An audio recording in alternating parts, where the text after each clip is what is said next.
wasn't right, yet I was right by your side. You manipulator, playing games, your friends commentators, and I don't know what you say about our private conversations, but it's got them hating. Thanks to all the rumors you be claiming. It's cool, I'm done with you, so they can throw you a celebration. You gon' hate it when you see me with somebody living better. I'm trying to tell you that me just doing me gon' have you jealous.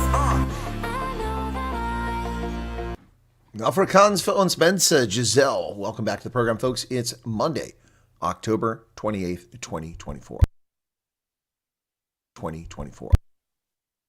Just double checking the sound quality there.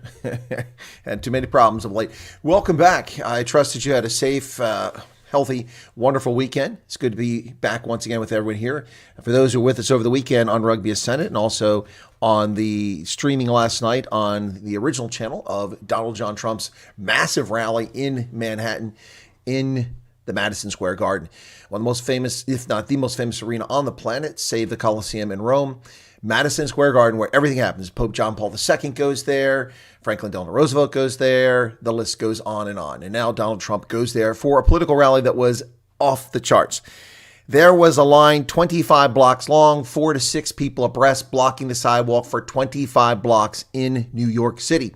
200,000, nearly 200,000 people tried to get into this venue, applied for tickets, and they didn't get seats. 200,000 people, ladies and gentlemen. Unbelievable. And what does the press do while the event is still ongoing? They go to the sheets and start running stories about how racist and misogynist and all this other stuff it is towards Kamala Harris. Well, utter nonsense. I watched much of it last night. All of it, I missed the opening, but I did watch or listen to everything from the moment Vivek Ramaswamy came on, and it was epic. Some of the speakers, absolutely brilliant. Vivek Ramaswamy brought the house down. He was the best speaker by far last night. Only challenged, I think, perhaps by the energy and enthusiasm of Don Trump Jr. It was pretty good, but Vivek Ramaswamy was absolutely brilliant. He was absolutely brilliant. He said, we don't care if you're straight, if you're gay, if you're brown, if you're black, if you're white. It doesn't matter. We are trying to fix this country, basically. It was brilliant. Let me say hello to everybody in the chat, and then we'll get to some of the news today. Quite a few stories around the world. Election news here in the United States. Election news in Mozambique, where riots have broken out over the results being announced there. Overwhelmingly, the ruling party, Frelimo, has won again, and people don't buy it, including the death or murder of the opposition opponent's lawyer on the eve of the election. Crazy stuff happening there. Don't forget, Botswana also has elections in a couple of days, right here this week. I believe it's the 30th of October, right around the corner. And the Botswana Democratic Party may be in jeopardy of losing its hold, its grip on power for the first time in the history of the Republic. Since 1966, the party has ruled Botswana, and it may be time for them to step aside. Excuse me, something on my desk here bothering me. Dylan Carbert's here. Paulie's here. Paulie, the brains behind the operation. We've been listless because Paulie's been missing, and so we don't know what's going on. He still hasn't told us about the fire on Cape Town at the cable car. And Pablo Charlie's here. Teresa Alan Kotze, Emil Kozalowski, welcome back to you. Erica, hey Eric, how's it going? Gus, Light Rain, Charles Van Onselen, the voice of reason, and Garrett Gillich, the voice of irrationality. Where are you at, Garrett? There you are. We're going to have fun with that, Garrett. It's a moniker you're waiting. Don't worry. It's all out of love, brother. Oh, my goodness. Sue Walsh, welcome to you. And Gerhard Steenkamp, welcome. And then we've got also, off the top, Tommy Robinson has been sentenced to 18 months in prison. That is correct. I'm not sure. I heard that before I went live. I'm not sure what this deal is about. I thought he was hanging out in Cyprus. Is he still in Cyprus? Was he tried in absentia? Did he come back from Cyprus? I don't know what the deal is. He's been sent to prison because he didn't follow what the court told him to. But the court violated his right to free speech. Now, I'm not an expert on British law. I don't know where that right exists since the United Kingdom doesn't have a constitution. I'm not really sure if and how that right exists. But certainly the concept of free speech is something that Brits have always long heralded. So he has been censored and censured by a court. He was in London. Okay. All right. Thank you very much for that. Yeah, last I heard he was in Cyprus a couple months ago. He went there after airing the film at a rally. I presume that he was fleeing. I didn't know if Cyprus is an extradition country or not. Back to the UK. Emil Kozlowski says, Leka Springboks jersey, up the Bucks. Yes, it is pretty awesome. Thank you for that super chat, brother. 99.99, 99 bottles of beer on the wall, 99 bottles of beer. Yeah, this is an awesome Springbok. I should have bought 2 of these. Yeah, I should have bought 2. These are just incredible. So nice, so comfortable. Yep, got a nice little pocket here where I can stick things in. It's actually good if you're smart and you do it right. You can actually get a mobile in there so you get cancer of the heart. Yeah. No, but I mean, when you're at a stadium or something like that, that's a good way to prevent theft. A nice little pocket right there. I've got a blue t-shirt on underneath. This is a Chicago Fire t-shirt. Anyway, so yeah, I love it. Thank you for the super chat, Emil. How's it going? John Jarvis is here. John, how are you? Plotting a coup as a retired veteran? No, just kidding. People always accusing veterans of getting involved in things like that. Meerkat, watched Trump's rally last night. Very entertaining. Yes, sections like the show. I'm sorry you didn't watch it on my program, Meerkat. We could have used the viewership. Shame you didn't go watch it on my program, but I'm glad you enjoyed it. Trump's rally was epic. Hulk Hogan. Yeah, the Hulk Hogan thing didn't do anything for me. I was busy trying to, peel apart some crabs and get ready for it for my broadcast. Dr. Phil, yeah, it was big that he was there, but I didn't find him entertaining at all. Yeah, I found Ludnick from Kenner Fitzgerald to be fantastic. Vivek Ramaswamy is incredible. Yeah, and then Donald Trump Jr. was also pretty darn good. Trump was good, but, it's the same thing at some point. Melania was incredible, absolutely incredible. She was stunning. Oh, look, okay, I could give Laura Trump. Laura Trump was rocking a super tight black skirt. It was almost like a dominatrix, BDSM sort of thing. Yeah, no, she was rocking that skirt. That was something. I tell you, I don't think she's a particularly attractive woman, but that skirt certainly got my attention. Yep. Radiation poisoning from what? Okay. Okay, so what am I missing here? I thought I missed something. Ants is back. Welcome back, Ants. Watched you this morning. Trump dragged on a tad. Yeah, he did. He drug on. It went a little bit longer. Went a bit longer than it should have. Trump went on for too long. Laura Trump's skirt rock. Yeah, it was. Yeah. Charles, we're drinking from the same Kool-Aid, brother. Yeah, phone in the pocket. Oh, that. Okay, got it, Dylan. It could be radiation poisoning. Gotcha. It's also a good place to put your money and your ID because, this thing doesn't open very easily, and somebody steal that, they're not going to know it's there. So anyway, but this is from Asics. Came out a while ago. It's pretty cool. And got a little hoodie on there. Ooh, there you go. Well-shaped. Yeah. I look like a monk now. Dominus hominis pater meum, please give alms to the poor. We are collecting money. Good Lord, I look like an old pauper inside that. No, we can't have that look. I look way too old. It is great Kool-Aid, Charles. I'm telling you, that's some good Kool-Aid watching that skirt. Anyway, so, boy, that sounds very misogynist, doesn't it? No, it's appreciation for the beauty of women. I just think that Dr. Phil's appearance was great. No, it's me. I agree with 100%. It was brilliant. This is an Oprah boy. He's an Oprah boy. And Oprah, she hates democracy, freedom, liberty, and white folks. She just likes to grift from everybody. So, yeah, I used to like Oprah up until I saw the true side of her with the Obamas. Yeah, no, Oprah. Yeah. Anyway, so yeah, he's an Oprah boy. So that's big news. He's going to pay a price for that in Hollywood. He's going to probably never get on the show again, but he doesn't care. Yeah, I look like a druid. That's right, Meerkat. I look like a druid. Ooh. Yes. Gandalf says. Gandalf the White. Yeah. Yes. Bring out your dead hoodie. Hey, thank you for your membership there, Ants. 39 months on this channel. Wow. Yeah, it does look like bring out your dead. Do look like a druid there. Anyway, so Dr. Phil Switch does say a lot. The momentum is all on Trump's side. This isn't just fluff, but are we being punked? I need to do a video and say, hey, the blue wall is crumbling, or are we just being punked? Well, I think the blue wall is crumbling. It is in Trump's favor. The difference this time is that those who are in it for Harris are making a lot of noise. Those who were in it for Biden or for Clinton didn't say anything, and they lost both times. Oh, sorry, they won in 2020. I forgot. so sorry. I forgot Joe won in 2020. Oh, 81 million votes. Oh, that's right.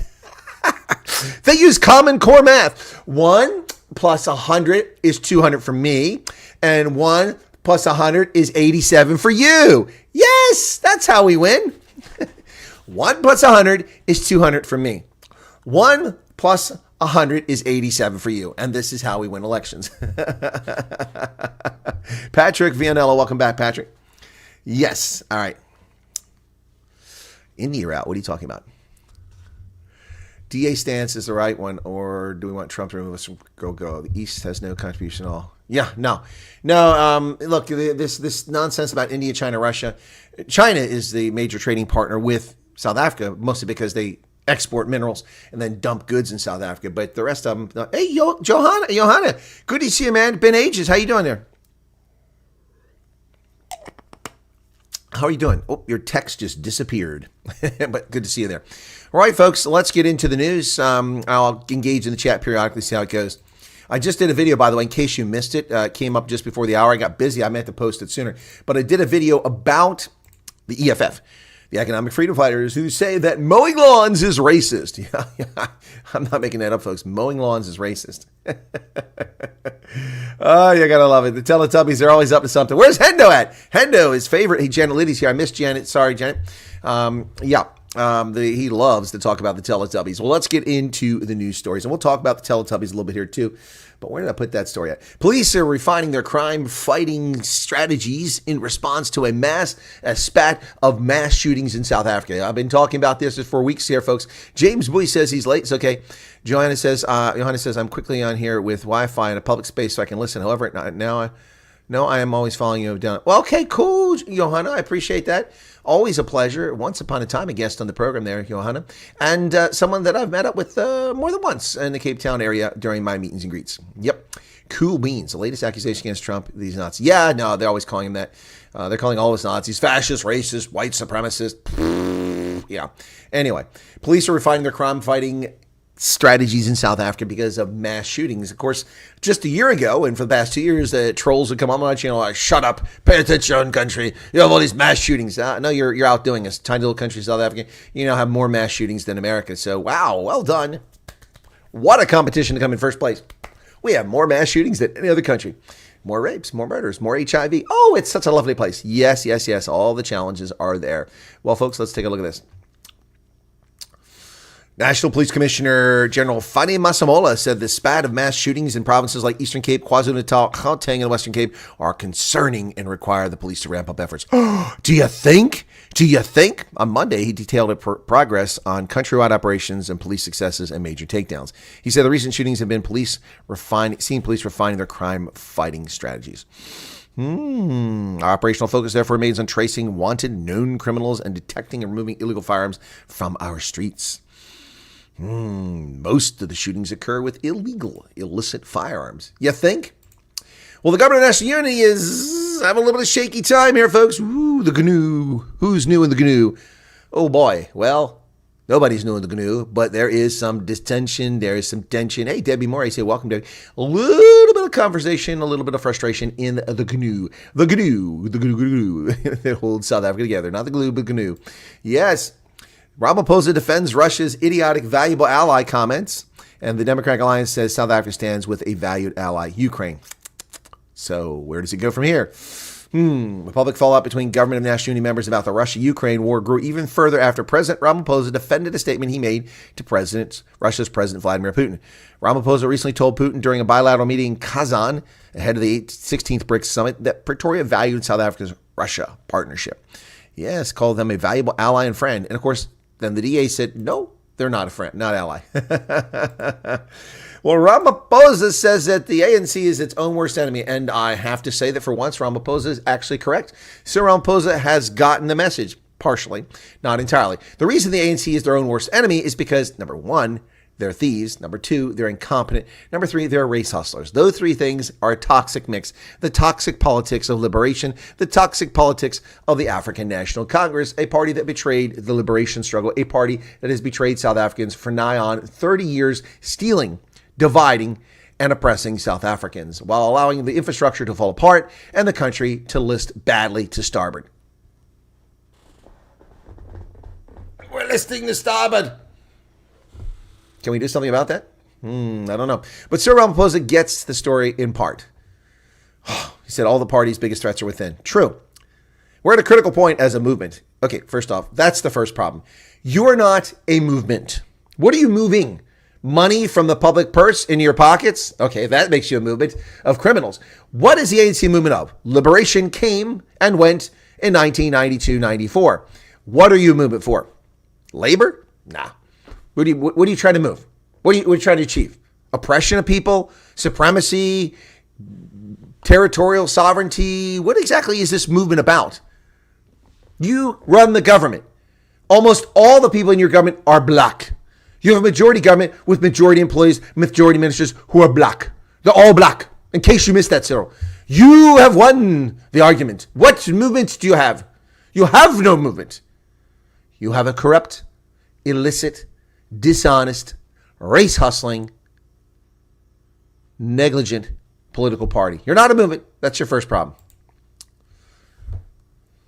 We need to take a critical look at ourselves and what must be done to reclaim the trust of our people. Who are the people who fill our ranks and occupy positions of leadership? Are they careerists, factionalists, or people who want positions to lie in their own pockets and advance their own interests? The only one that's true there that he needs to worry about is the last one. Careerists? Of course they're careerists. What have you been doing?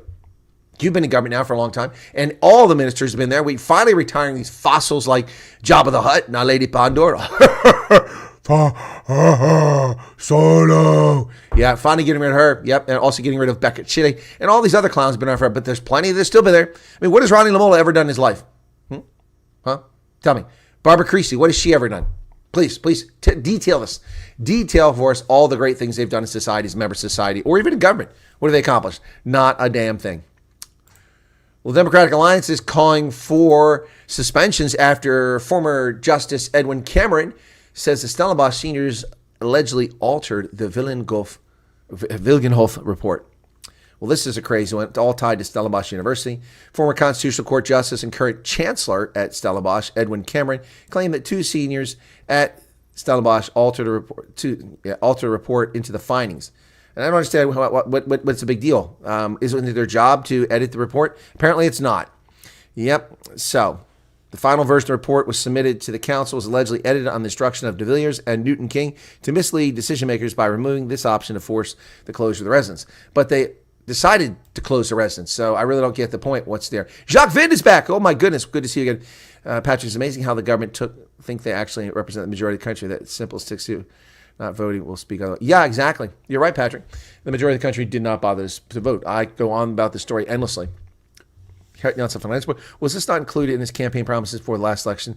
Yes. Yeah, well, it was reported when he ran for office at the National Executive Committee, the convention back in Polokwane, where the whole that one in 2017, wherever that was at. Light rain. So I hope Hendo wasn't rounded up. Yeah, Hendo might be in jail with Tommy Robinson. He's not here.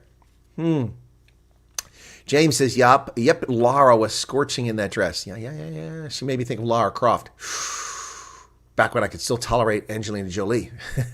Ken says, did you see the cat in the hat fell in the water at his daughter's wedding? I did not. That's fascinating. I'll have to look that one up. Thank you for sharing that. Becca Chile fell into the water. That's pretty funny. The ANC movement is to remove all whites from Africa by any means possible. I think that's what the movement is. I think I agree with you there.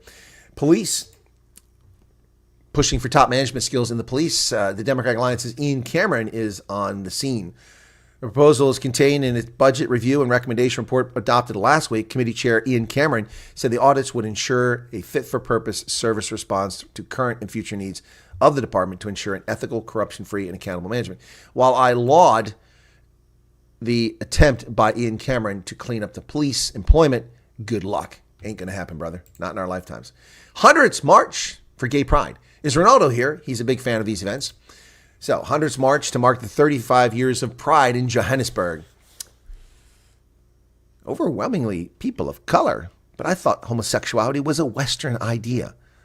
No Africans engaged in homosexuality.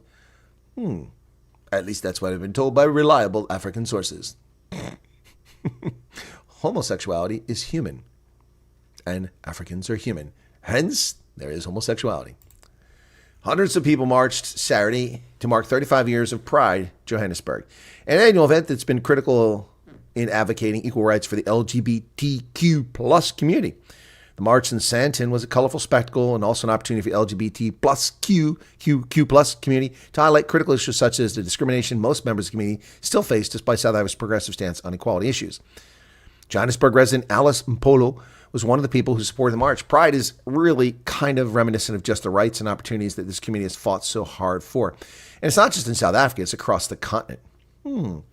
Well, South Africa does have a progressive constitution, but South Africans are not progressive, particularly black South Africans who are very conservative when it comes to homosexuality. So, the next batch of armed thugs, I'm sorry, Panyazi. I'm a Panyaza. Sorry, the next batch of I'm a Panyaza are currently being trained to harass and threaten residents of Johannesburg. That's right. The next intake went to 3 South African Infantry Battalion in Kimberley, 400 Gauteng trainee crime prevention wardens for 8 weeks of training. Basic training. And I have to say that by and large, they look to be much more fit than SAPS officers. So I'll have to give the recruits that much, although they don't seem to know how to wear their berets. Also, it seems to be very racist. Do you see any white faces in these Amapanyaza? I see no white people. Racism. I call racism. Racism. Racism. Racism. There are no white people there. No Indians. No coloreds. It's just blacks. What's going on there? That's not representative of South Africa. We must call racism. Well, we must go to the South African Human Rights Commission and put an argument for racism in. Ladies and gentlemen, the Amapanyaza are racist. And of course, Panyazi Lusufi's group is racist because it excludes whites, Indians, and coloreds. Yeah. So, I mean, this is a clear case. If Ronaldo Khos is a racist, clearly Panyazi Lesufa must be one too. Janet McDonough just subscribed. Thank you, Janet, for subscribing. It must be racist as well. I mean, look. I mean, you can see it for yourself. This isn't an altered photograph. There's no artificial intelligence involved here. There's no deep fakes. These are actually the recruits who look largely fit. I have to give them that. Particularly the fellow on the left. He's very fit. Very fit. But they're all black. They're all black. Nobody's white. So that must mean racism, right? Of course not. It's idiotic. But that's the argument made on the other side of the aisle all the time. Just morons. So, no, not those recruits. No, the people who make that argument. Well, a police officer caught with 274 credit cards, all of which were stolen during the insurrection in 2021. And here we are 3 years later, and they're just now catching this dirtbag. A 11-year-old girl was killed in a carjacking in one of those thefts. Bank cards in cops' possession, all stolen during the 2021 ANC internal insurrection attempt to overthrow the government. The Durban Magistrates Court on Monday heard more evidence about 272 stolen bank cards found in possession of a Cato Manor constable who was arrested after being found with a bank card belonging to the owner of a vehicle that was hijacked in an incident where an 11-year-old girl died. Minele Joshua Makaya was arrested after being captured on CCTV footage using a bank card belonging to the parents of Zara Ramasway, 11, who died during a carjacking in Malvern last month. Zara was killed while hiding from gunmen under the family's car. When the car was recovered in Cato Manor, Makaya was instructed to drive it to Malvern, and that was when he allegedly stole the card. Wow. So, they went to arrest him, and they found 272 bank cards and a personal letter relating to insurance in a red box in his room on the day he was arrested. These are your police. Ian Cameron, good luck finding honest people, since you're only allowed to hire black cops. Only black cops in South Africa. Yes, so there you go. There you go. John Jarvis says, question, perhaps not for today. I'm not an economist, but I really can't figure out how Donald Trump's tariffs versus income tax plan work. Any immediate thoughts? Bit of a dunderheaded move on my thoughts initially. I don't know what Donald Trump is drinking. Income tax definitely needs to go, but we can't finance the government without it because we don't have tariffs that are high enough. Even if we raise tariffs, it wouldn't make a difference, in my view. I have to take a long, hard look at this. People are making the argument. I heard Ludnick say that in 1900, we were the most powerful country in the world, a growing economy, and we were nearly there. And that we had no income tax. That didn't come in until 1916, if I remember correctly. 1914 was the 16th Amendment, 1913, 16th Amendment. That's when we got taxation, income tax, before World War I, 1913. And we stopped relying on tariffs to finance the government. The government grew exorbitantly and outrageously large as a consequence, today consuming $7.4 trillion of gross domestic product. Debbie's just gifted 10 memberships. Wow.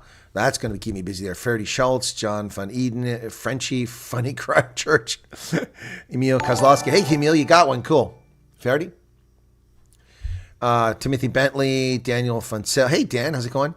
Charmaine. Oh, Charmaine, cool. Charles Van Onselen, got one. Charles. Oh, no, you didn't get one, Charles. That's sorry. John Van Eden. Yes. Pablo says me. Well, she doesn't control it, Pablo. It's done by YouTube.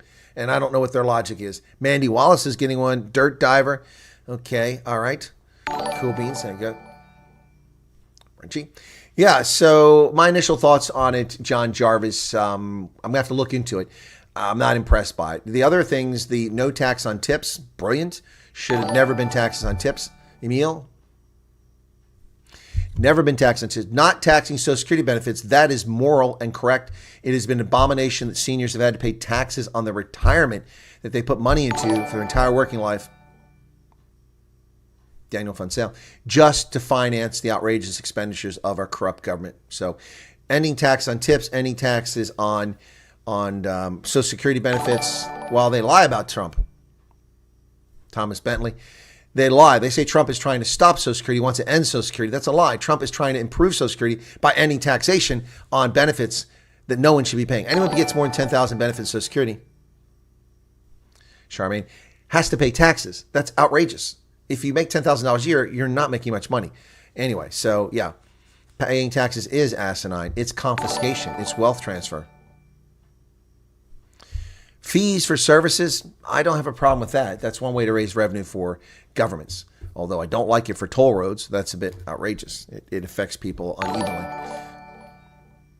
Eugene Kotze just came member. Wow, jumped 10 members. We haven't had 10 members jump in a while. Thank you for that. Roger Rabbit, welcome back to the program. Andy Meal is thanking Debbie. People are thanking Debbie. Stop paying income tax about 10 years. Best. Well, good for you, Roger Rabbit, but I'm not going to prison. Andy Wallace. I hope that's all 10 of them. Quite a few there. Yeah, so don't want to miss one, especially since I did all the others. People might take offense that I skipped them, which I'm not doing. Anyway, yeah, so 272 bank cards. Well, challenges in the presidency. The ANC is angry that the DA's Leon Schreiber is taking credit for something they claim that they did. Well, they started it, but they didn't accomplish it. So, presidency challenges Schreiber for taking credit for South African-Ukraine visa-free travel deal, which I think is a bit of a silly thing. ANC and the DA are quibbling over peanuts. This is not real. This is not important. This is not where you should put your energy into. ANC and DA, partners in the Government National Unity, the GNU, have been at odds over Ramaphosa's affirmed Russia stance, and Leon Schreiber has been challenged by President Ramaphosa for announcing having signed the visa-free access for diplomats and officials between South Africa and Ukraine.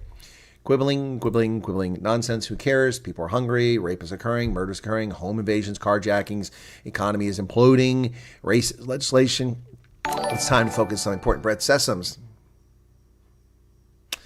Will the AFF even exist in a few months? Yes, it will exist. The big money, white monopoly capital that supported whoever they are will continue to pour money into the EFF illegally, illicitly, and it will continue to exist. As long as Julius Malema is around, there'll be an EFF.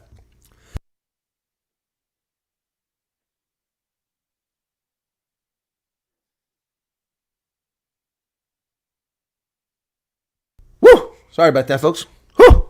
Dang. That was brutal. That was brutal. Probably got another one coming. Woo! Chris is leaning starboard, actually leaning right. Port side is left. I was leaning right. This is right, starboard. I went right. It may look left on your screen, but I went right. I went right, to my right. I didn't go port side. I went starboard. Welcome all the new wonderful members. My pleasure. Nice to have a colonel back in the studio. Oh, cool. Debbie, thanks. I've been back in the studio for a few days, but thank you for that. Man, I'll tell you what. You need crabs and you're in a hurry to cover Trump's rally. It doesn't come without a cost. I tore up my fingers. That one there's got a big cut on it right there. That one's got a cut on it. Oof. 3 or 4 cuts on my fingers, so I was rushing. Only gangsters and mafia members from Ukraine want to visit Africa. Oh, my goodness. All right, so Leon Schreiber, they're arguing over that. Mozambique's ruling party wins an electoral landslide, according to BBC and the Electoral Commission in Mozambique.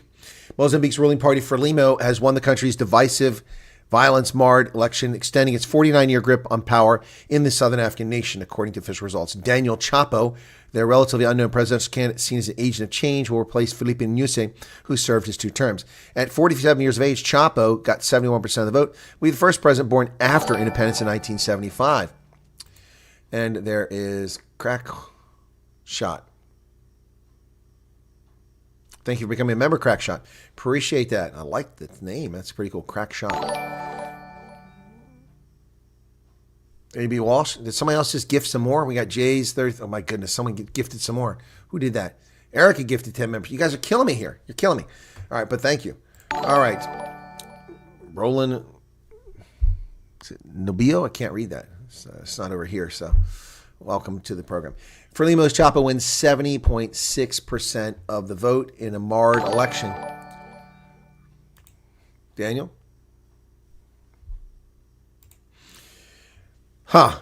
Chapo's declared the winner. Frelimo went 195 parliamentary seats, Podemos 30, Renamo just 20, and MDM 6.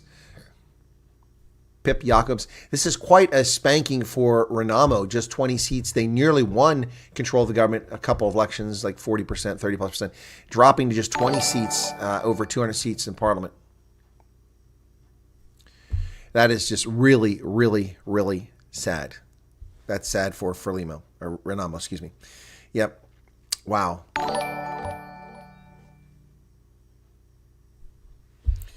Wow. Renamo had 60 seats in the last election. Now they're down to 20. They're just disappearing. It's Ronaldo. There you go. Sneaky ninja. Ronaldo, did you pop in? We covered the Gay Pride Parade in Johannesburg at Sandton. 35th anniversary of the Pride Parade. Yep. And Jay's 73. Thank you for your membership. Well, Gwede Mantashe wants the ANC to amplify its achievements. Ladies and gentlemen, please allow me to take a few moments to reflect upon the achievements. Oh my goodness, Christo. Is that the last one? Allow me a few minutes to reflect on the accomplishments of the African National Congress. In order to do this, I feel the need to look erudite and knowledgeable. Brett Sessons, thank you for the super chat. Thoughts on Samora Machel? Interesting fellow, played a big role, died in a plane crash. Venerated, I don't know if he's worthy of veneration. No comment. If I say something, that'll be called exactly Ronaldo. No, we figured you were there celebrating with the community. So, let's look erudite. Ladies and gentlemen, let me put my erudite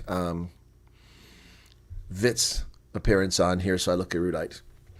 Ladies and gentlemen, I'd like to take a few moments to reflect on the African National Congress's accomplishments over the past 30 years. Gwede Mantashe says that the ministers deployed in government should adopt the DA style and be loud about their work. Speaking during commemorative activities honoring the late ANC President Oliver Tambo, Mantashe highlighted the party's challenges, importance of restoring its image and political dominance. And Brett said he had Marxist views, but he really believed that not all whites are racist and fought for whites.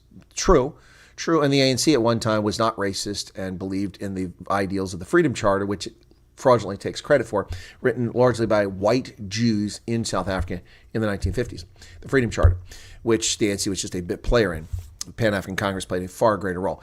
But I digress. The achievements of the African National Congress in the last 30 years. Just give me a moment here. I'm going to have to think about this. Give me a second. It's important. There's something to this. It's real. Just a second here. Need to look something up. Here we go. Okay, here we go. So let's listen in. I'm going to talk now about the accomplishments of the African National Congress over the last 30 years. Okay, you guys hang on tight. We got some coverage. This is important. We got to be fair to the ANC. We need to be fair.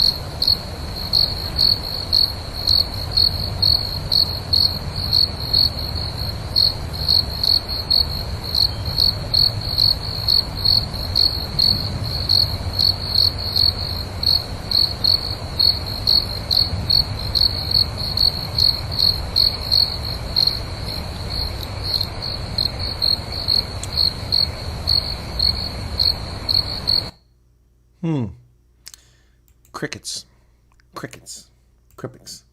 Well, to be fair, the ANC did accomplish some things. They did extend the power grid to those who could steal it for free.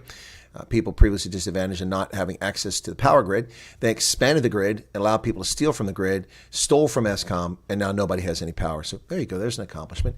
They also extended piped water to communities, many of them, which increased the number of people who had access to clean, accessible water until they mismanaged water and they ran out of water. So, okay. They did maintain infrastructure initially, briefly, under Mandela and slightly under Thabo Mbeki before they began stealing money through tender contracts, through caters, through their BEE. They did build the 1 million houses that they promised, but not in the 5 years they promised, and that took 15 years. But there you have 15 years to get your 1 million RDP houses. They did build soccer stadiums all over the country that are completely empty and are white elephants that make no money and cost a fortune to maintain, like Moses Madiba Stadium in Durban, or the Umbombela Stadium in Nelspruit. The Royal Bafokeng Stadium already existed. The upgrades were taken care of by the Bafokeng, so that doesn't count. Let's see. What else? Oh, yes, that's right. They did ensure that black folks who receive poor marks feel like they've graduated from school and are eligible for university by lowering the standards from 70 or 60, whatever it was before, down to 30% in 3 subjects and 40% in your first language. Imagine that. If I get 40% in my first language, I'm considered functionally illiterate, according to the ANC. That seems highly improbable. What else did they do? Oh, yes, that's right. They given unsustainable joke handouts of 352 Rand, basically $23 a month, to starving South Africans to placate them so they don't burn down government buildings and chase the politicians with tars and feathers.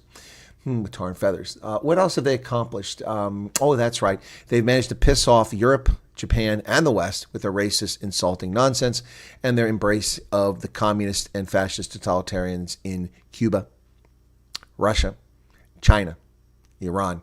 Yeah, they have also increased the size of government by adding countless bureaucrats that have bloated the government rolls for no need whatsoever. They have built the what is it? The tolls there in the Hau toll in Gauteng. Brilliant idea. These lovely, huge, expensive, purple radiating things that give us all cancer as we pass under them. Yeah, and then overbill people for routes they never took because of the fraudulent system of billing people. They gave us that. What else did they give us? The ANC is really an impressive organization. They gave us race hustling. Everything's Jan van Riebeck's fault. The guy they forget is Simon van der Stel. And I suspect it's because Simon was mixed race, maybe because he was the first colored leader of the Western Cape. They forget about that. Yeah. Oh, exponential growth in the population because of the indiscriminate on illicit morals and undermining the mores of society. What else have they given us? Let me see. The ANC. The highest rate of HIV infection in the world, with over 7 million South Africans infected with HIV, in large measure because of the refusal to adopt measures that would correct the situation before it spread, claiming that people are attacking the sexual mores of black men. Frankly, I don't care how many times a black man has sex or who he has sex with, as long as they're of age and it's consenting. It's none of my business. None of my business. But what I do care about is when people are not informed that indiscriminate, condomless sex with multiple concurrent partners spreads HIV like wildfire, and the government covered that up and called people like me racist because I was cheated at a skin pigmentation, so therefore I'm not allowed to have any research or academic or policy position or opinion for the thin-skinned, arrogant black supremacists like Thabo and Becky who can't handle facts because any fact is an attack against his blackness. But you're black, Thabo. Yes, poor little Thabo, the man who didn't fight in the struggle but claims to be a Liberation Era struggle fighter while he went to Oxford.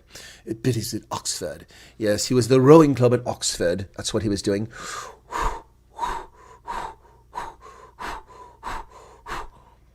That sounds suspiciously like some sort of sexual activity, so we're going to stop it there. It was meant to be rowing. There you go. There you go.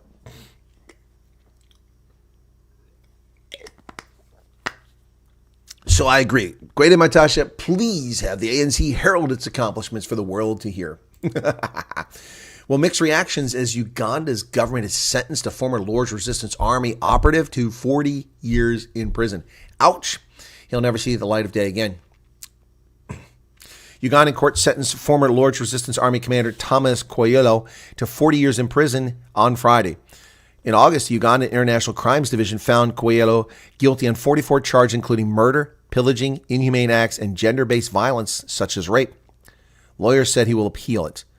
Francis Okello Oloa, a psychologist and head of the Comfort Dog Project in Gulu for Lord's Resistance Army war survivors, was blinded by a bomb blast at the age of 12 during Uganda's war against the rebels. He told the Voice of America that he welcomes the court's process, but that the sentence doesn't satisfy him or other survivors. The perpetrator needed to ask for forgiveness and reconciliation with his heart. He will be serving his jail terms, but what benefits will the victims get? None. None. Judge highlighted that he was guilty on the rape charge. Wow. Koyelo has been sort of a standing character for the northern Uganda conflict. He's the most visible remaining member of the LRA to be put forward to answer for the crimes of that organization. But you have to recall that that conflict north took place over 20 years, and the atrocities were on all sides of the conflict. Meanwhile, Lord's Resistance Army founder and leader Joseph Kony remains at large, and no one has seen him alive for several years. We don't know if he's even still kicking. But they're still hunting for him. Protests erupt after the Mozambique election results. Somehow my stories got out of order here. Sorry about that. Opposition supporters took to the streets of Maputo to protest, burning tires and blocking key roads to protest the announcement the ruling party presidential candidate Daniel Chapo had won 70%. Police said 371 people were arrested in connection with the protest and skirmishes across the country. Dog teams, armored vehicles, and riot police and dozens of heavily armed officers with support of a helicopter fought running battles with protesters amid an intense smell of tear gas in most Maputo neighborhoods. Wow. Pretty crazy. Pretty crazy. Cray, what's going on in Mozambique? People not happy with it. European Union observers say that the election was an unjustified alteration of the results. Presidential candidate Mondlane accused security forces of killing his lawyer, Elvino Diaz, over the weekend. European Union poll observers have noted the unjustified alteration of some results in Mozambique's general election amid accusations by leading opposition candidate that the government killed his lawyer. Wow. Things are getting crazy in Mozambique. We don't expect to see this in Botswana. Around 40 people killed in Chad in a jihadist attack on the army. There's an aerial view of Ngubua after it was attacked by Boko Haram militants. That's in 2015. An attack by jihadist group Boko Haram and the Chadian army killed 40 people overnight in the Nigerian border area. A garrison housing more than 200 soldiers was targeted by members of Boko Haram. Presidency said the statement the attack struck near Ngubu was tragically leaving 40 people dead. The attack occurred at 10 p.m. Boko Haram members took control of the garrison, seized weapons, burnt vehicles equipped with firearms, and left. Why in the world were there no security guards on hand to prevent that from happening? That's what happens in a lazy military. People die. More than 120 killed in paramilitary rampage in Sudan, according to United Nations and Médecins Sans Frontières. Fighters from the notorious paramilitary Rapid Support Forces, ran riot in East Central Sudan, a multi-day attack that killed more than 120 people in one town. It was the group's latest attack against Sudanese military after suffering a series of setbacks and losing ground. That's not good. People dying all over Africa. Where is the African National Congress? We're talking about conflict all over the continent, and the ANC is silent. It's the Wyatt family farm. My goodness, insanely busy. We have not heard from the Wyatt family farm in donkey years. My goodness, hope you're okay there. Last I heard, Wyatt family farm did a collaboration with another creator and created a new channel that was soaring. In fact, I was concerned they would surpass my viewership. I'm just kidding. It's a big ocean. Everybody can play in the pond. Congratulations if you're still succeeding there. Patrick says a time series of the ratio of jobs grants over the years explains almost everything, as well as the simple fact that the trend is ticking time bomb. Not sure where we're going with that. Paul Kenworthy says mainstream media would have us believe the Trump-Kamala race is close. Is it that so? I don't think so. I think it's an absolutely electoral landslide. I've got Trump at, 317, I think it is. Let me look at the image if I saved it last night. Or when I was working it last time. Let's see if it's here. Come on, it's got to be close. There it is. Okay, let me pull it up. There it is. That's what I want right there. Okay, boom. And then we're going to go this way. All right, I want to show you two things. First, I want to show you 2020, how red Pennsylvania is, okay? The places in color are counties and locations in Pennsylvania. These are voting jurisdictions in Pennsylvania. And look how red the state is, with the exception of a few spots like State College, where Penn State University is, Pittsburgh, Philadelphia, and Scranton, Wilkes-Barre, Harrisburg too. The rest of the state is absolutely red. But, of course, those areas are outnumbered because they're small. This is Pennsylvania in the 2020 elections, which Joe Biden supposedly won by 70,000 after Donald Trump had a 745,000 vote lead. Yeah, that's 2020. Now, let's take a look at my prediction for, as of right now, this is what I predict. Donald Trump, 317 electoral votes. Kamala Harris, 221. And you can see it. Donald Trump takes the South. He takes the Plain states, with the exception of Colorado, and the Southwest, with the exception of New Mexico. She takes New England and the West Coast and Hawaii, and that's pretty much it. If Trump wins New York, it goes, we're going to pause the news because this is newsworthy. Let's do that. We're going to pause the news and we're going to look at the improbable, okay? This isn't going to happen. I'm telling you that right now. It just isn't going to happen, but we'll do the improbable now, okay? ABC News. That's not what I wanted. Shoot. ABC electoral map. That's the one I want right there. Okay. Oh, it keeps coming up over here. Why is that? I guess because I already had it going. Oops, I just closed something. I hope it wasn't intentional. All right, so let's get back here. Where was that? The GNU. Okay, we're past that. I'm way past Mozambique. Rede Montasha. Okay. Uganda. Yeah, okay. There we go. All right. Sorry, folks. Trying to figure out where the heck I'm at now. Okay, that's where I'm at. Okay, what we're going to do is we're going to put a new one in here. All right. All right. I'm going to bring this back over here.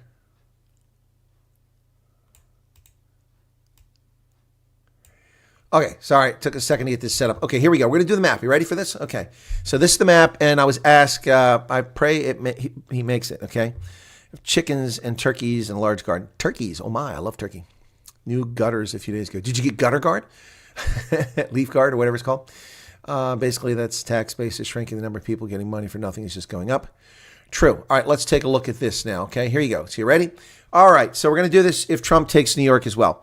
So California is hers, Oregon, Washington is hers, Minnesota is hers, Maine, Vermont, Massachusetts, Connecticut, Rhode Island, New Jersey, Delaware, Maryland, Virginia, as far as we can tell, is still hers, Hawaii. In Maine, she'll get 3 of the 4, okay, and she'll get 1 over here. All right, that gives 157 right there. Trump has 1. Okay. So, Trump takes Texas, New Hampshire. That's her, excuse me. Arizona's his. Nevada, Utah.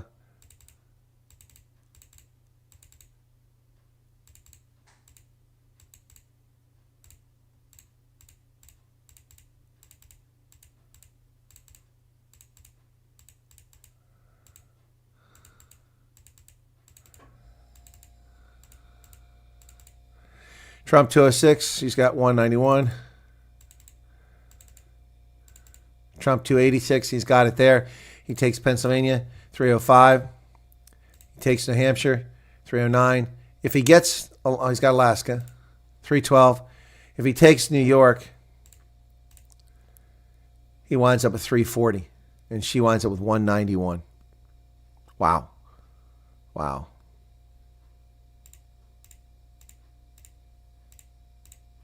$344 to $191. Taking New York. Woo! What a difference that makes. What a difference that makes. My goodness. All right, there you go. That's crazy, huh?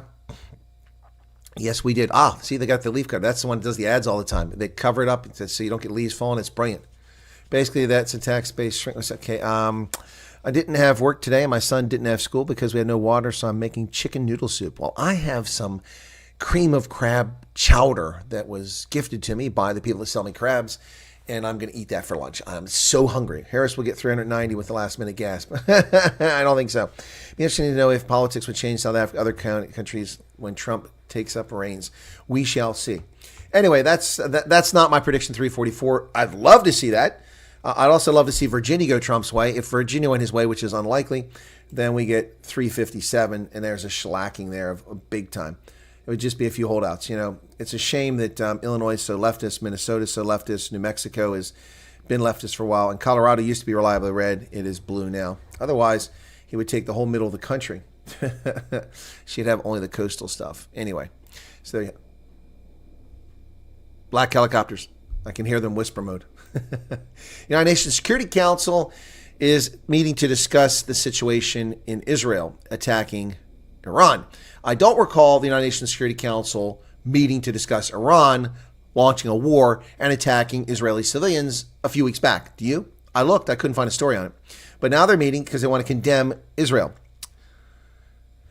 Wow. Israeli regime's actions constitute a grave threat to international peace and security and further destabilize an already fragile region, said Iran's Foreign Minister Abbas Araghchi in a letter to the 15-member council. So what exactly did Iran's unprovoked missile attack on Israeli civilians a few weeks ago, what was that?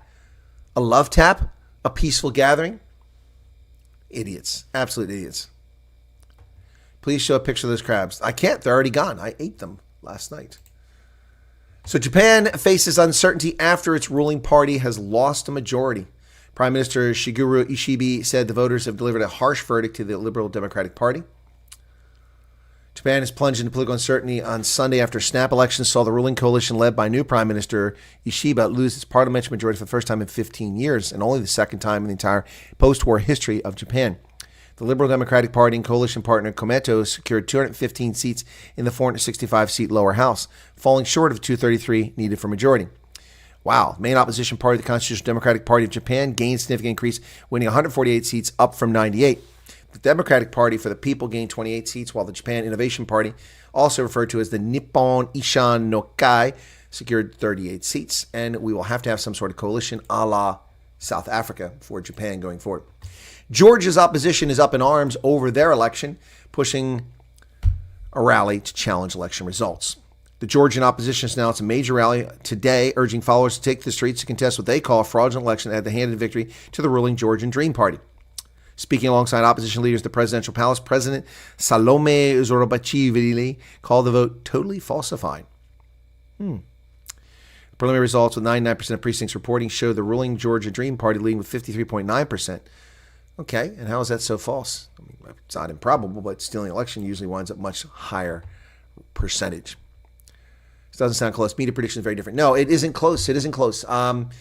There is an energy. There's a vibe. Black folks now will probably be disappointed because people keep hearing black men are going for Donald Trump. And when only 18% of black men vote for Trump, people are like, but we were told black men. Yeah, because black men been voting for Trump at a rate of 7 or 8%, and 19 or 18% is going to be a huge improvement. We're also being told Hispanics are going to vote in record numbers for Trump.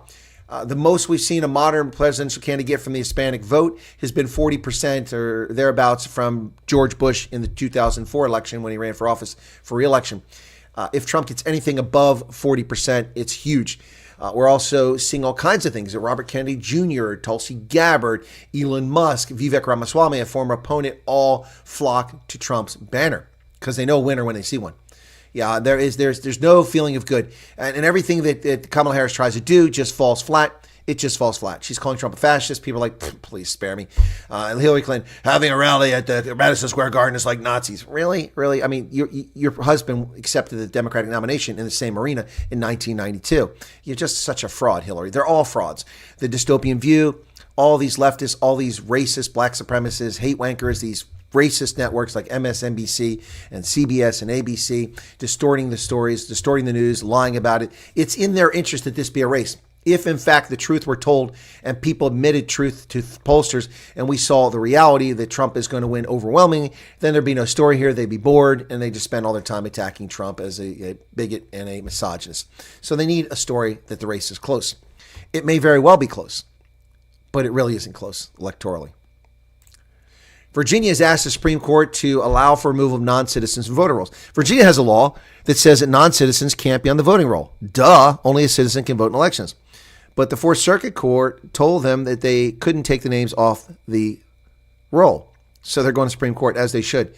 Virginia officials filed an emergency application with the U.S. Supreme Court on October 28th, today, asking the justices to allow the state to remove suspected non-citizens from the voter rolls.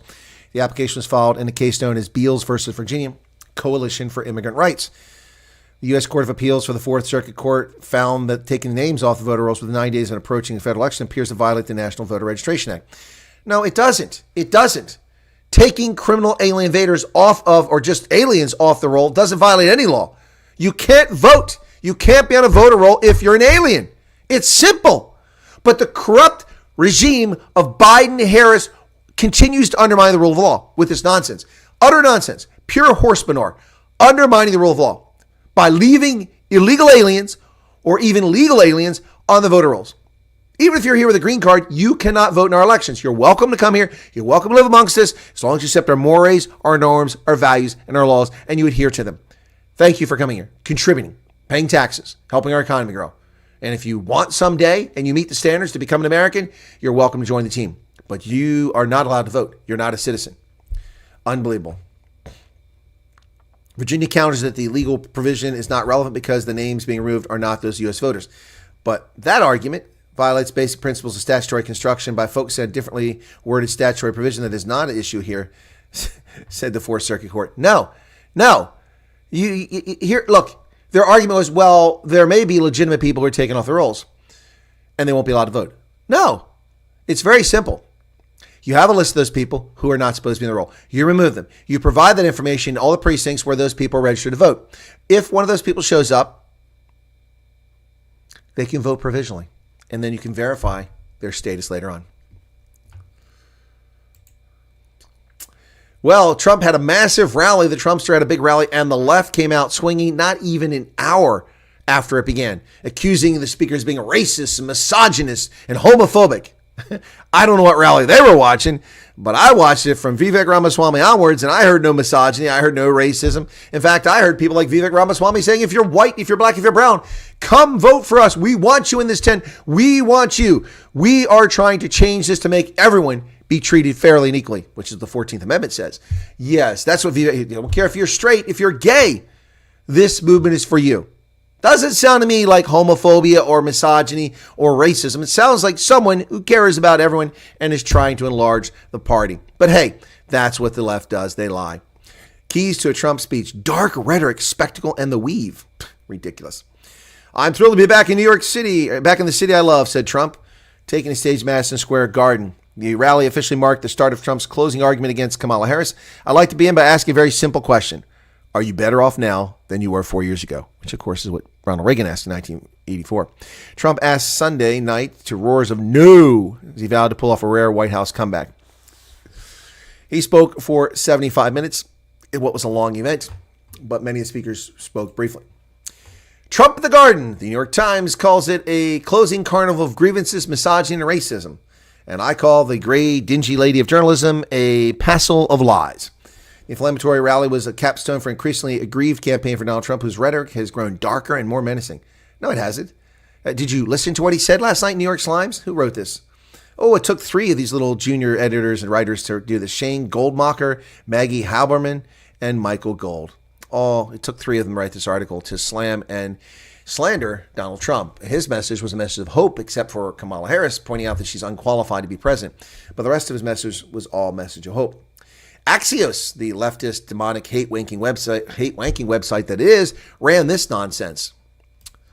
MAGA speakers unleash ugly rhetoric at Trump's MSG rally. This was published within 40 minutes of the rally going live. The beginning of Donald Trump's rally at Madison Square Garden showcased opening speakers who made racist, sexist, and crass remarks about Vice President Kamala Harris and Puerto Ricans. I missed that. I'll admit that freely. Why it matters. Ugly comments by Trump and his supporters aren't new, but early speakers at MSG unleashed rhetoric unprecedented in modern American history, so close to election.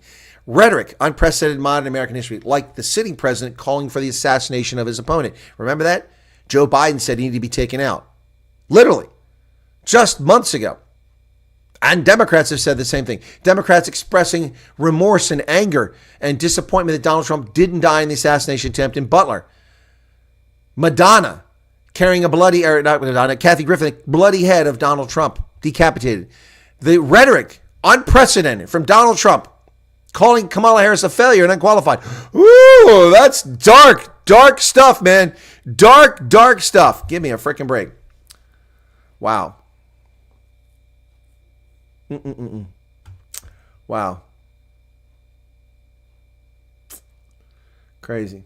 So this comedian, Kill Tony, I don't know who this guy is. What a dumb name, Kill Tony, said, I don't know if you know this, but there's literally a floating island of garbage in the middle of the ocean right now.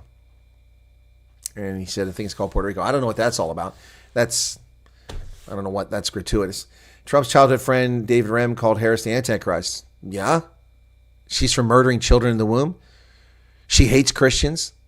She's undermined Judeo-Christian values of this country and the laws of this country. She mocks Christians. Jesus is Lord. You guys are at the wrong rally. Yeah. And she mocks Catholics with this Mary Catherine BS skit from Saturday Night Live when she didn't bother to show up for the Al Smith dinner. Of course she's the Antichrist. And that hurts Axios' feelings. Get over yourself. This woman is anti-Christian.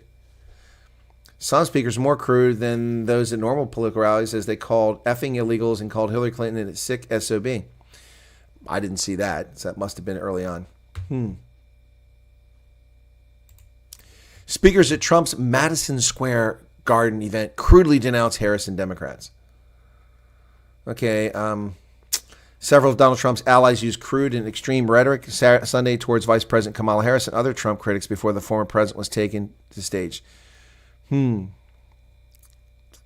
Businessman Grant Cardone told the crowd that Harris and her pimp handlers will destroy our country.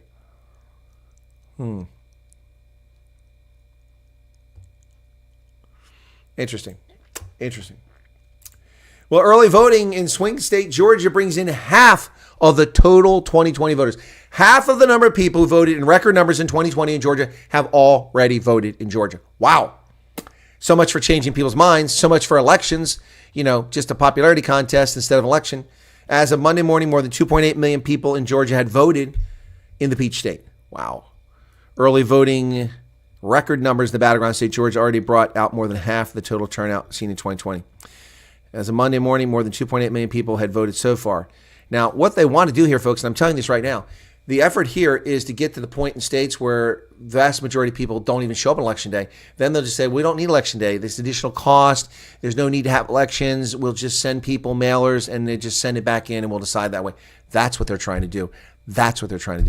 Yes, Puerto Rico is an incredible corrupt mess, but the joke seems a bit distasteful. So over 50% of the turnout for 2020 has already voted in Georgia, say Gabriel Sterling, the Georgia Secretary of State's chief operating officer. So for people like Joe Biden and Stacey Abrams, you were wrong saying that we had voter suppression here. It's easy to register and vote in Georgia and really hard to even try to cheat. Great job by our voters and counties. There you go. See, Stacey Abrams is running. Where's the mainstream media about stolen elections? Where's the mainstream media about Donald Trump? How about Stacey Abrams? How about Hillary Clinton and her Macedonian server farms? That will never leave my mind. Macedonian server. Has she ever been to Macedonia? Has she know anything about Macedonia? Server farms? They're lucky to have regular farms, let alone electronic server farms. Yeah, no. Georgia has record numbers of votes in each election since these liars claimed that there was voter suppression. Record numbers of black Georgians are voting. Record numbers of white Georgians are voting. Record numbers of Georgians in the Peach State are voting. It's just all lies. Well, how a splintered left is preparing for possible Trump victory. Oh, they're freaking out this time. After former president's 2016 victory, they marched, they undermined, they used subterfuge, they used lawfare to undermine his administration, and they outright used treason to betray the country. But this time, they're confused. What should we do? Wow.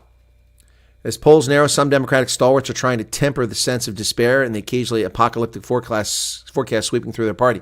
Jim Hannon, a psychotherapist and a seasoned liberal organizer in Massachusetts, counseled calm in an open letter last week, noting Harris's campaign strength while urging a broader perspective. Trump could win, so panic then? No. A Trump presidency would be awful, but not the end of history.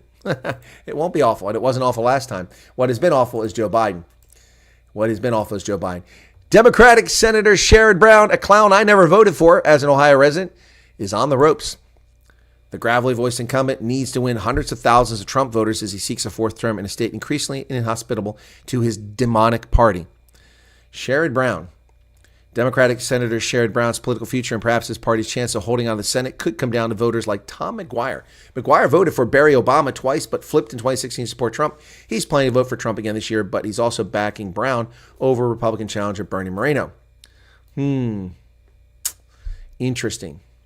So, going to need Republicans to win it because it's a huge red state these days. Joe Rogan's podcast with Donald Trump got 28 million views on YouTube. I'd like 8 million of those views on my channel. That'd be nice. Joe Rogan and his hideous look and bald-packed tay matched up with Donald Trump's comb-over. Trump's interviews may be one of the most watched episodes in Rogan's show's history. That's on YouTube alone. Never mind what he gets on Spotify. 28 million views in just over one day. Become the most viewed podcast appearance for either Trump or his opponent this season. But the YouTube figure suggests Trump's interview may be one of the most significantly watched episodes in Rogan's show's history. Fan website JRE Library found that the top 10 most watched episodes have been between 27 and 69 million views, with Elon Musk episodes being the most watched. So, big appearance on Rogan by Trump. Michigan's early voters are braving long lines and breaking records, just like Georgia. The state posted record-breaking numbers, though not everyone was willing to wait for hours. As Michigan's statewide early voting began October 26, long wait times discouraged more than a few would-be participants who spoke with Epic Times. Bill Keller decided against sitting in a 2-hour line in Farmington Hills. I think what I'll do is absentee vote, he said. Okay, but record numbers of Michiganians are showing out to vote in this election. Well, Americans are more dependent than ever on state handouts. The amount of income generated from taxpayer theft and redistribution to those not contributing to the economy has grown significantly since 1970, from 8% to 18% of personal income. Shocking figure. Of all government assistance payments in 2022, 56% went to the elderly, mostly from Medicare. A report by the Economic Innovation Group, a public policy research organization titled The Great Transformation, states that Americans have become substantially more dependent on government support, with the share of national income coming from transfer payments more than doubling in the past 50 years. Transfer payments include Medicare, Medicaid, Social Security, unemployment, and disability, food stamps, and veterans benefits. And I take exception to the veterans benefits because that's essentially an insurance payout. When a veteran suffers an injury or a loss of something as a consequence of serving this nation, that's not a transfer. That's an insurance payout, in essence. That's why it's non-taxable. According to the Federal Reserve, government transfer programs increased from $70 billion in 1970 to more than $6 trillion in 2020 during the pandemic, before falling back to the current level of $4.3 trillion. Ladies and gentlemen, in 1970, we gave $70 billion in transfer payments. $70 billion. Today, it's $4.3 trillion. 70 times 10 is 700. Times 10 is 7 million. So it's 50 times as much, roughly. Wow. One factor driving the shift is the aging of the population, of course. The percentage of Americans 65 or older increased from 13% in 2010 to 17% in 2022. During the same period, percent of Americans under the age of 20 fell to 24%. Public finances are under strain. As of 2023, the author stated the total unfunded public pension liabilities across the United States hit $1.59 trillion. That's actually underestimated. That's way low. U.S. federal deficit is currently $1.8 trillion. No, it's $2 trillion this year. And interest payments on government debt increased from $31 billion in 1970 to $1 trillion this year. This is crazy. Absolutely crazy. Wow. So here you can see, if I can get this to boom up a little bit here. Let me increase the size of this a little bit. Here you go. So this is transfer payments, a percentage of total income by county in 1970. 15% or more is in green. 25% is in yellow. So this is where people were dependent on the government in 1970. You can see that Appalachia, which is on the left-hand side in an arc running from Pennsylvania down through Kentucky and Tennessee. That's part of Appalachia. Heavily dependent on transfer payments. Heavily Indian-populated areas of Utah, New Mexico, and Colorado are in green and yellow.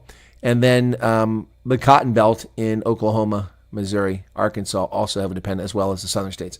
That was 15% in green, 25% in yellow, 1970. Well, ladies and gentlemen, here it is in 2022. Look at that. Green is 15%, yellow is 25%. Wow. So virtually the entire country now is dependent on aid from the federal government. Whereas before, virtually nobody needed aid. We are destroying our nation with this stupidity. Absolute nonsense. This is how great countries fall. Unbelievable. Well, one look really quickly here at Hurricane Helene and the carnage and the loss of life. This is an interesting story in the Washington Post.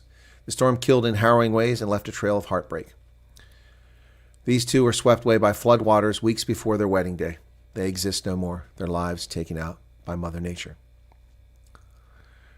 This fireman perished rescuing victims in a mudslide in his own community. They fled the war in Ukraine. North Carolina River swallowed their home. They survived, but their home is gone. These are people who are all gone now. I'll show you some pictures here of, there you go. These are rescue workers near Lisa Peeler Brady's house. It was once there, it's gone. The banks of the Broad River. And there's what's left after the river swept through that town.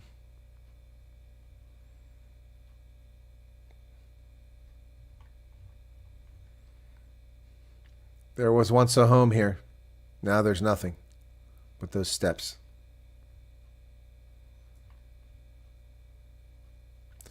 James and Judy Dockery were killed when Helene unleashed a torrent of mud and water on their trailer. Their son Bruce arrived later to find the house in pieces and its contents scattered across the hillside. There they are. They are no longer with us.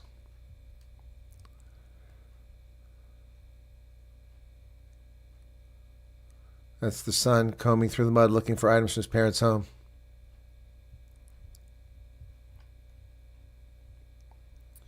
Here's where a bridge once stood. Look at it in pieces, spread all over the place by that storm.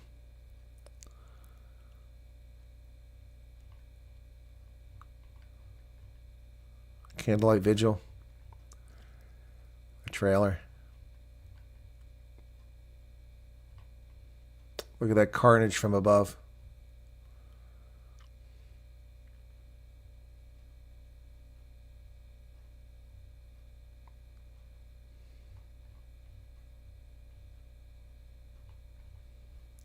What a sad situation that hurricane was, folks.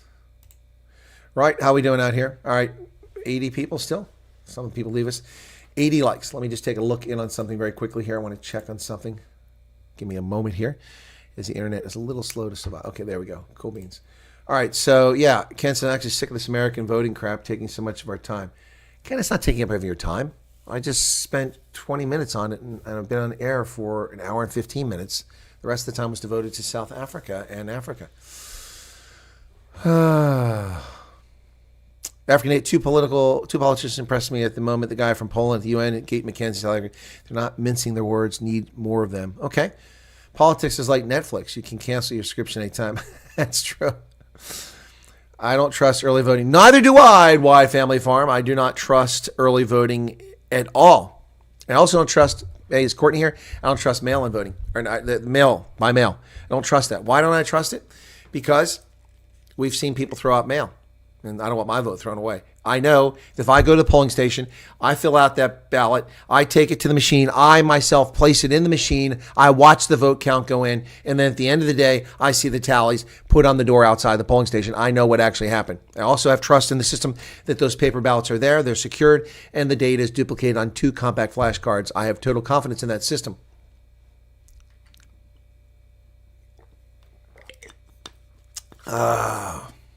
Anyway.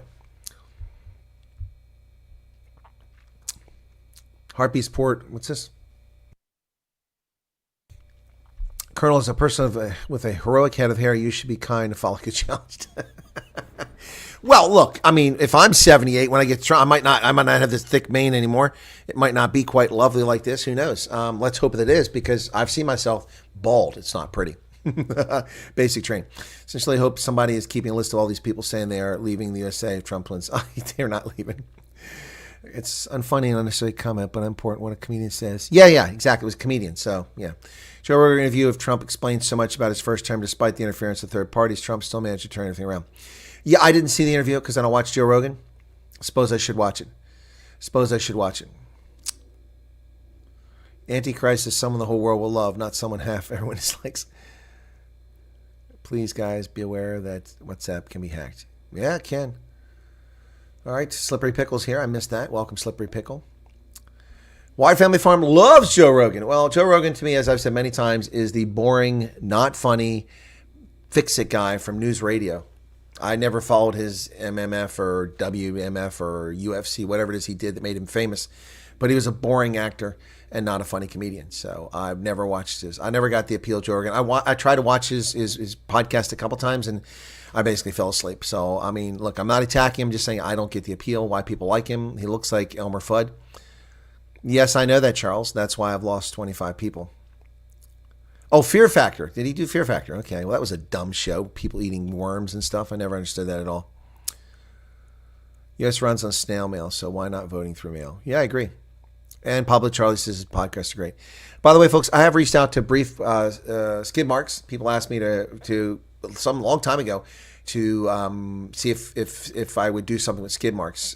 He mentioned about a month ago when I watched his program, and he saw me in the chat. He said, if I understood him correctly, he said, "Hey, why don't you reach out to me through Venant and we'll do something together." Well, I reached out through Venant because I have time now. Venant gave me his contact, and I reached out to skid marks, and he said hello. And I said, you wanted to work together.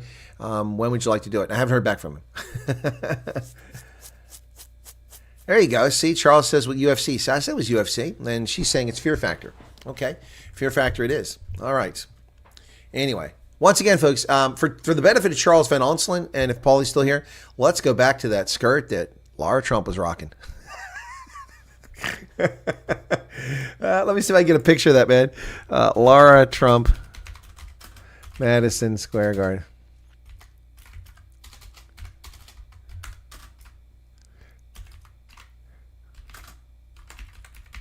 I didn't take a picture of it. I was busy. Images. Let's see. Oh, come on. There's no pictures of her skirt. What's wrong with you people? What's wrong with you people? Wait, is that one from behind? No, that's not right.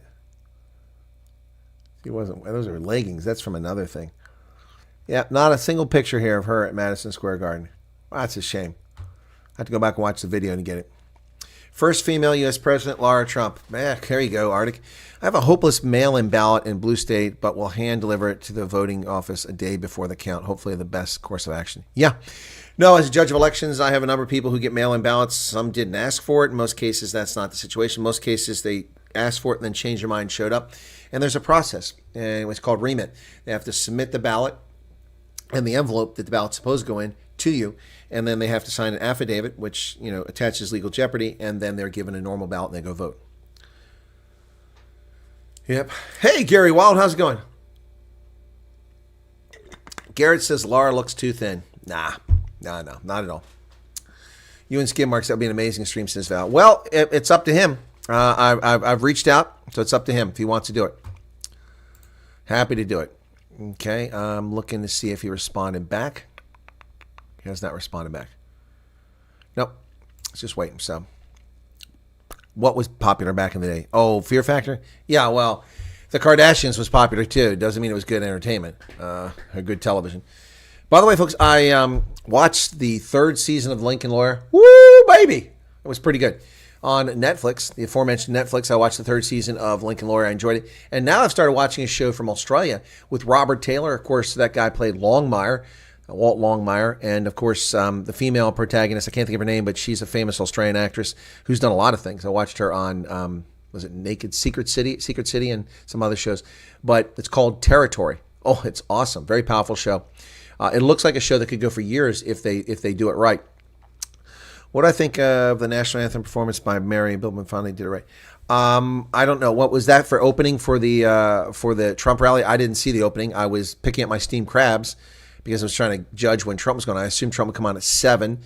I was correct in that almost, but no, I didn't see it. I did hear Lee Greenwood though. He had a better performance. This one at the convention was kind of rocky, but this was better. Yeah. Oh, it's a good watch. Yeah, it's called Territory. It's about the Northern Territory of Australia. It's about a game ranch called Marianne Station. Yeah, it's pretty cool. Nicole scheming. No. Yellowstone has me gripped this week. Kevin Costner's a real actor. Yeah, I tried watching Yellowstone. I got into it initially. Let me see if I can find it. Territory. Drama series. There we go. I want to get the cast. Yeah. Anna Torv. That's who it is. Anna Torv. Yep. Yeah, it's a great series. Originally it was titled Desert King, but they changed it. 6-part neo-Western drama starring Anna Torv, Michael Dorman, Robert Taylor, and Sam Corlett. It's released in 24 October. The world's largest cattle station, Marianne Station, has been owned for generations by the Lawson family dynasty. Becomes a prize to be sought after by rival cattle farmers, various gangsters, indigenous elders, and mining magnates after the Lawsons engaged in a secession battle for ownership of the property. Yeah, Anna Torv, she's a heck of an actress. Yep, heck of an actress. I've seen her in a lot of stuff, even stuff here in the States. She's only 45. She looks a bit older. A very attractive lady. Yeah. She's worked extensively in the U.S. Yep. Let me see if I can find some of her work here. Let's see. Television, she's done...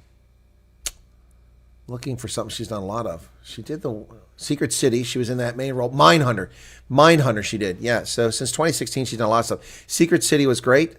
She played Harriet Dunkley, and she played Wendy Carr in Mindhunter. Yep.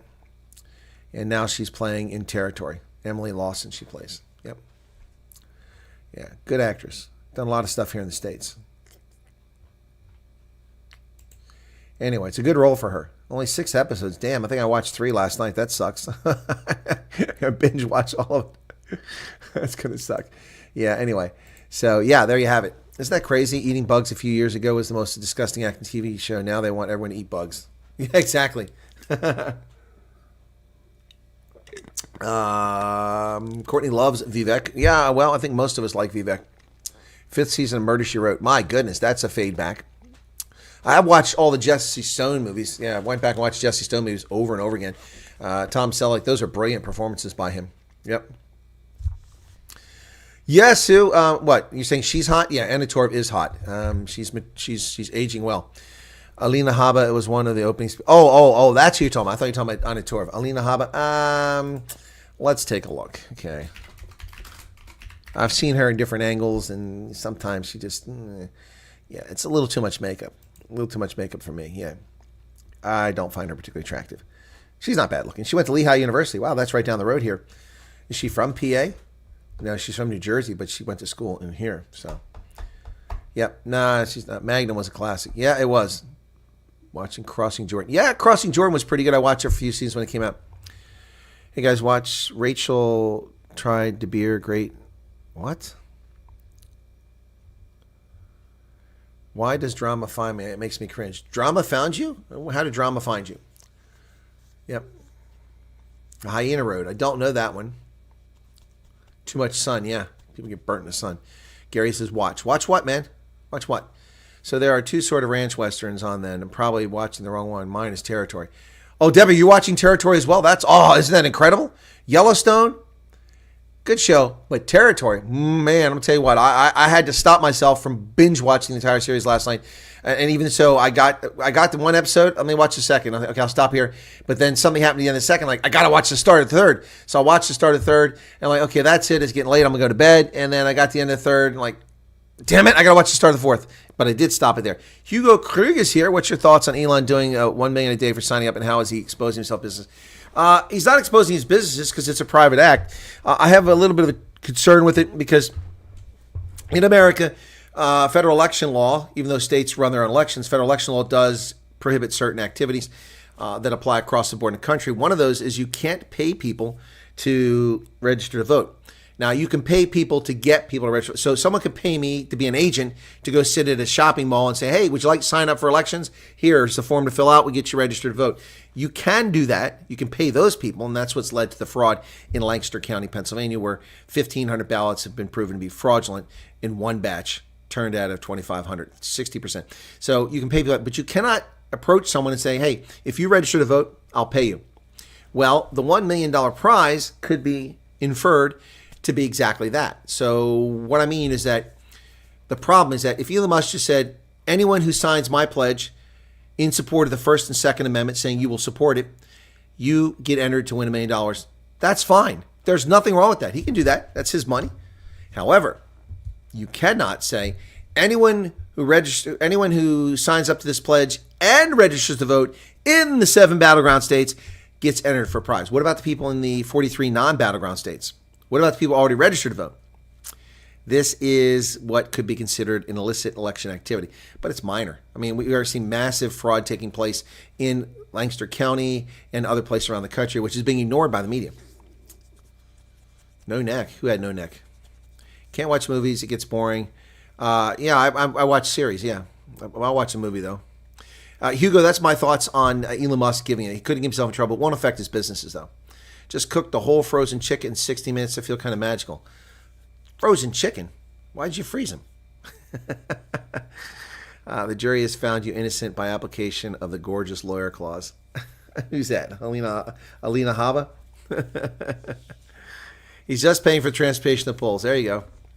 Hugo says, thanks, Chris. Can answer. Well, it's an accurate answer. Look, if my side gets something wrong, I admit it. That's the truth. If they had a comic on who insulted Puerto Ricans, that was gratuitous, unnecessary. Michael Holmes is back. I think Democrats must allow Elon to do his work when Kamala wins. Oh, Mike.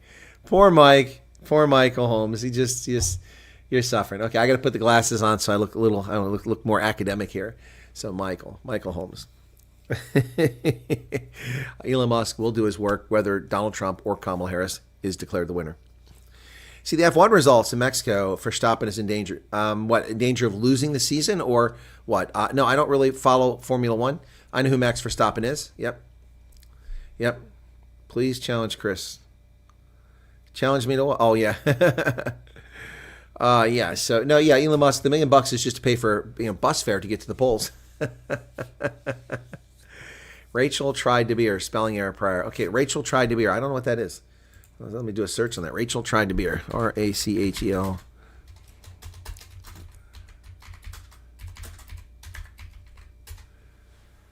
The story of Rachel de Beer, 2019. Rachelette de Beer. Okay.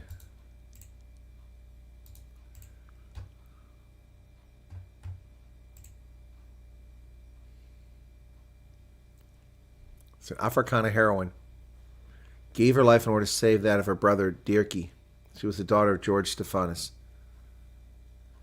Rachel was the daughter... Okay. The winter months of 1843, the 12-year-old was part of a trek from the Orange Free State to the southeastern Transvaal. During one of their nightly stopovers, the members of the trek realized that a calf called Freaky was missing. A search party was formed in which Rachel and her 6-year-old brother also took part. However, during the gathering dusk, Rachel and her brother got separated from the search party and became lost. As the night progressed, it got very cold and started snowing. Realizing that the chance to survive was slim, Rachel found an anthill hollowed out by an aardvark, took off her clothes, put them on her brother, and commanded him to get into the hollowed out anthill. She then laid in front of the opening of the anthill in order to keep out the cold. She died during the night, but her brother survived. I never heard the story before.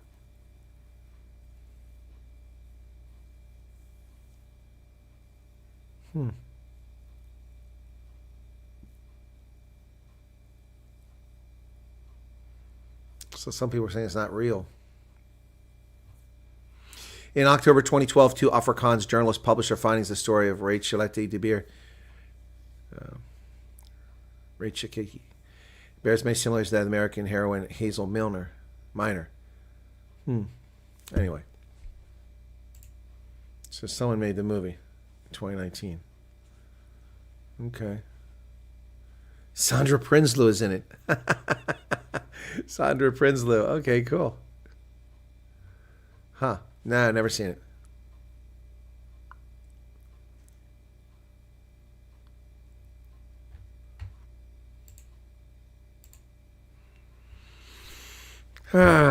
Chris, nothing happened to...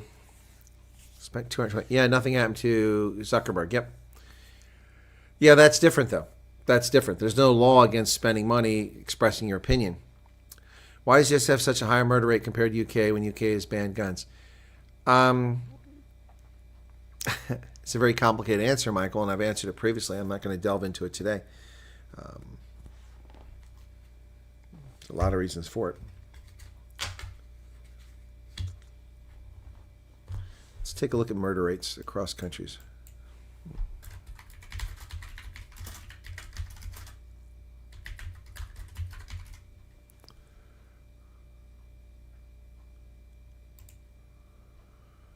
Murder rate by country 2024.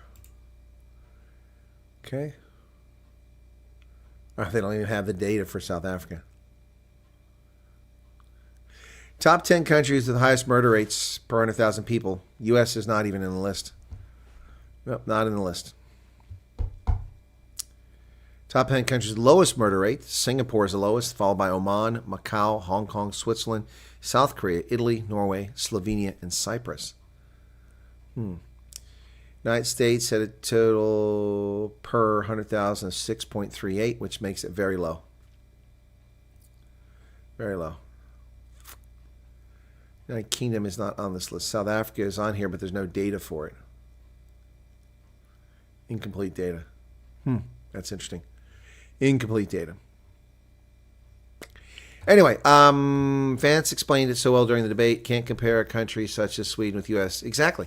Yeah, it's the same thing. It's the same sort of situation there. But United States has a history more recent with firearms. When America was formed, there were firearms.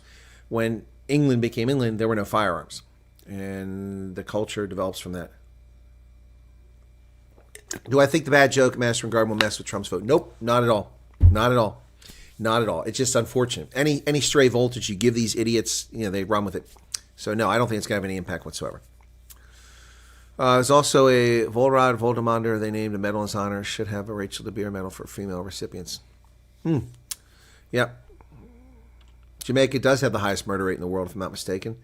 Let's see, the highest is Jamaica. Yeah, 53 murders per 100,000 people. Wow. So interesting enough, every one of the top murder countries in the world is located in the Caribbean Basin or Latin America.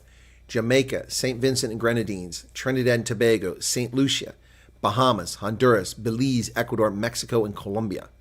Every one of the countries with the highest murder rate. So to Michael Holmes' point, does that mean that Hispanics are inclined to murder? I'm not saying that. Yeah, that's just interesting. Afrikaan legends, her Volrad, Volmont, and a lot more. I have the book here somewhere. Okay, Arctic, I don't have the book. Yeah, I'd never heard that story before, so there you go. First I heard of it.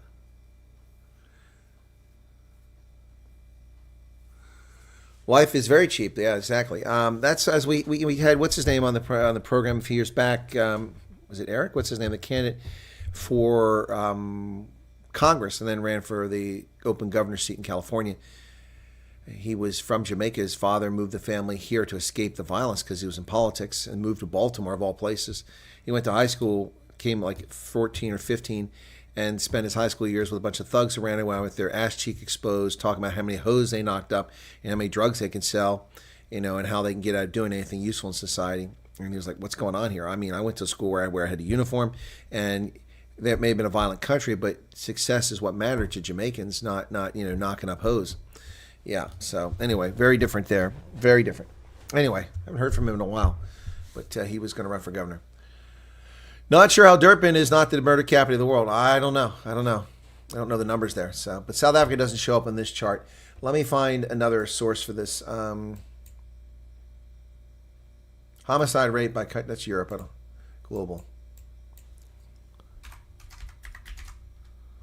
Homicide rate by country, World Bank. Okay, that's a reliable source. Let's see the international homicides per 100,000 people, World Bank data. Let's take a look at this. Actually, the number has gone down. In 2000, the number was almost 7 per 100,000 globally. Now it's down to 5.5. That's pretty good. Kept dropping year after year. Okay. Ouch. Leg is hurting there. Let's see. South Africa. Do they have a figure for South Africa? Going down the list. What's a long list of countries here? South Africa, 42 per 100,000. United States, 7 per 100,000. South Africa, 42 per 100,000. Wow. Wow. United Kingdom is 1 per 100,000. That's pretty low. So why are you asking a question about comparing South Africa to the U.S.? Why do you ask UK? That's cherry picking there, Michael. Cherry picking. Cape Town with all those gangs should be up there too. Yeah, it should. Simple. SAPS does not publish accurate data. That's true. What position do you think RFK will get in the Trump? Secretary of Health and Human Services. Secretary of Health and Human Services. That's what I think he'll get. Yep. That would make the most sense. That would make the most sense. All right. So he's approaching 100 viewers because he's stealing my viewers. We've lost 35 viewers from the peak, and he was 35 viewers below me, so I know where everybody went. Yes, Joe Biden was supposed to have already been to Angola, but now it's delayed until December. SAPs always fudge their stats. Yeah, for a few years, they simply refused to publish any data. Anyway, folks, I do encourage you to please go check out my other video, which the EFF says that mowing lawns is racist. Oh, dear God. These people are such morons. Oh, that's up to 1,500 views. Wow, that's pretty cool. Somebody must have shared it somewhere. Thank you, whoever shared it. 27 views or comments. Let's see. This fool remains an idiot. Big mouths losing power. Soon no more.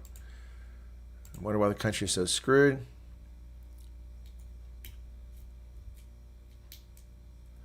It's easy. We don't have a gardener who you're supporting. Do it yourself. Yep. You can come mow my lawn. If wants the tenders from those areas. Exactly. AfriForm is doing free. EFF must be watching a lot of MSNBC.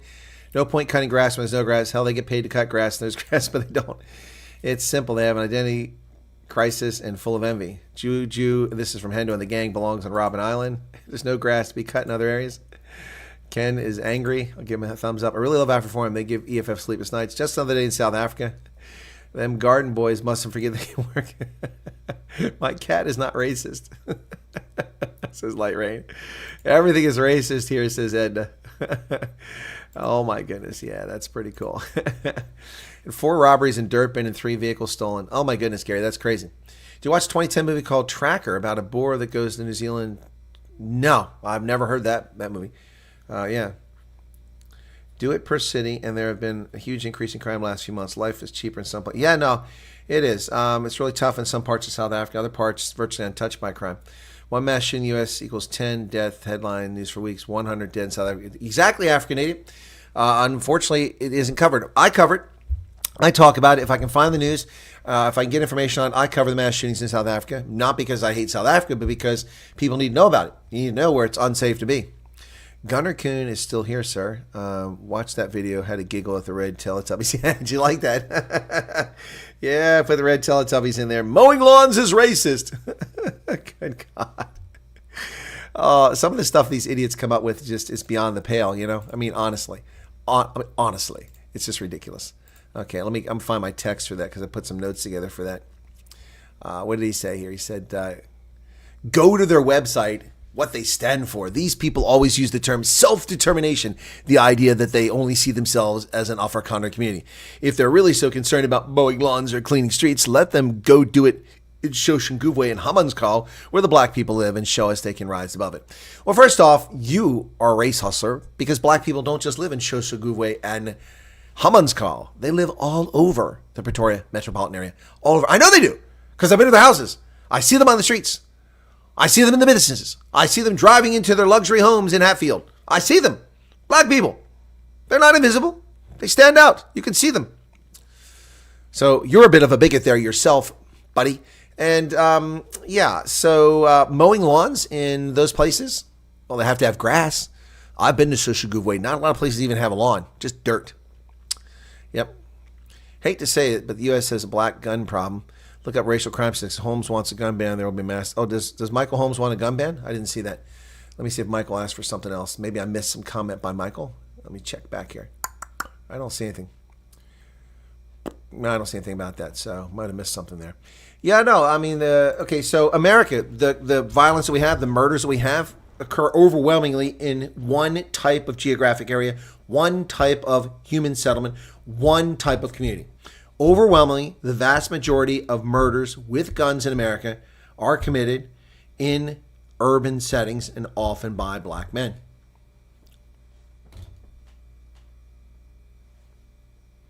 That's not racist. That's not an attack on black men. That's not a claim that black men are anything, good, bad, or otherwise.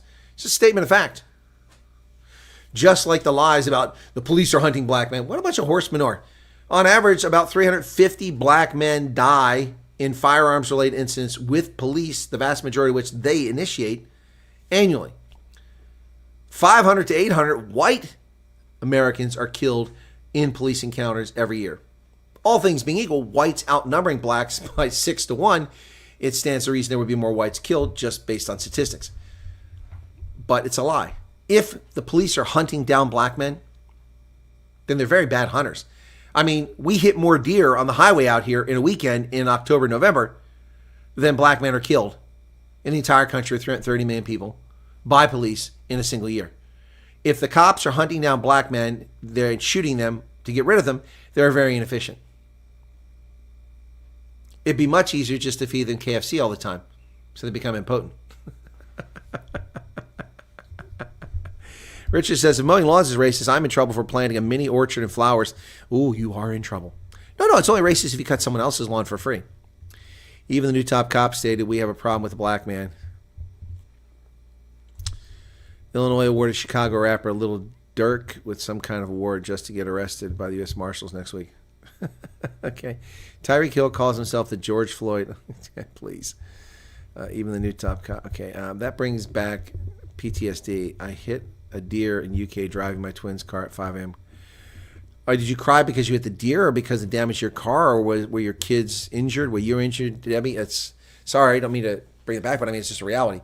It's crazy. I should just start taking pictures of dead deer, but that seems kind of morose. I mean, I'm seeing dead deer in residential neighborhoods. That's unheard of because here you're not going full speed. people are only going 25 or 35 miles per hour. We're talking 30 or 50 kilometers per hour. It's not very fast, and I'm seeing dead deer. So somebody's speeding. Well, planting white flowers. My studio lights are white. That's racist. My beard appears to be white. I guess that's racist. Mainlining cocaine is white. That must be racist too. Mainlining cocaine. Anyway. Yeah. Light Rain says, mowing lawns is racist. Sounds like a ridiculous excuse to tell your wife that you're not cutting the grass. That's so true. That's so true. Oh, my goodness. Kenneth Lahoud said that this fool remains an idiot. Big mouths, losing power, and soon no more. Talking about the EFF. Oh, my goodness. Let me take a look, folks. We are approaching the end of the month, so let me do some little analytics here, let you know what's going on, okay? So for the month, the last 28 days anyway, we had 71,000 views. That's less views than I had on one video. I have 130,000 views on that Trump video on the other channel. But 71,000 for all my work on this one, and I have done a lot. 4, 6, 9, 12, 15, 17, 19, 22, 4, 6, 33, 5, 37 videos at least this month on this channel alone. 71,000 views, 131 subscribers, 7,400 hours watched. Let me see something here really quickly here. We're growing slowly. You know, it's really slowly. A month ago, 18,977. So we hit another difficult spot. Revenue for the month, we are at about 60% of last month's revenue. Not so great. It's okay, but not great. I will be making up for that loss on the other channel because the ad revenue off of that Trump video is through the roof. On the light color prism, where all colors combined, what is that called? Probably because usually they're not as big and wide as the Grand Canyon. Plenty of kudu accents. Yeah, Garrett, I hear you. Yeah, you jump right in front of cars, especially in Namibia and Botswana. Ooh, man. Especially in Namibia. Kudu are huge too, man. You don't want to hit one of those bad boys. I'll tell you, I was out in the western side of Botswana coming back from Windhoek. Went there for an HIV conference, an Africa HIV conference in Windhoek. Must have been 2010, maybe 2009, 2010. I think it was maybe 2009. And driving back, going about 130 kilometers an hour. Of course, I know the speed limit was probably 120 or 100. But I'm driving in my SUV, which I still have. And what is in front of me on the road but a donkey? Western Botswana. A donkey. I had to slow down, and that donkey would never move. And I was fortunate not to hit him. Hank Mudge is going to win in Namibia, you say. Okay. I forgot to mention the Namibia elections coming up. When are Namibia elections? They're just around the corner. Are they in November or are they still this month? Let me see. Namibia elections.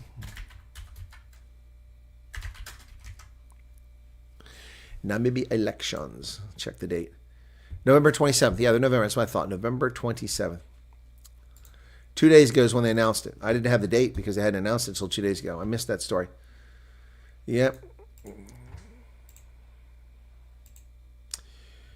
One of the most intriguing elections on the continent this year will be in Namibia. The country will be electing a new president following the death of Hage Geingob, who was going to step down. The SWAPO standard bearer will be Vice President Nandi Ntindwa, and that's SWAPO's first ever female presidential candidate. But the leading contender is expected to be Panduluni Itula, who earned 30% of the vote in 2019. All right? So we'll see. We'll see.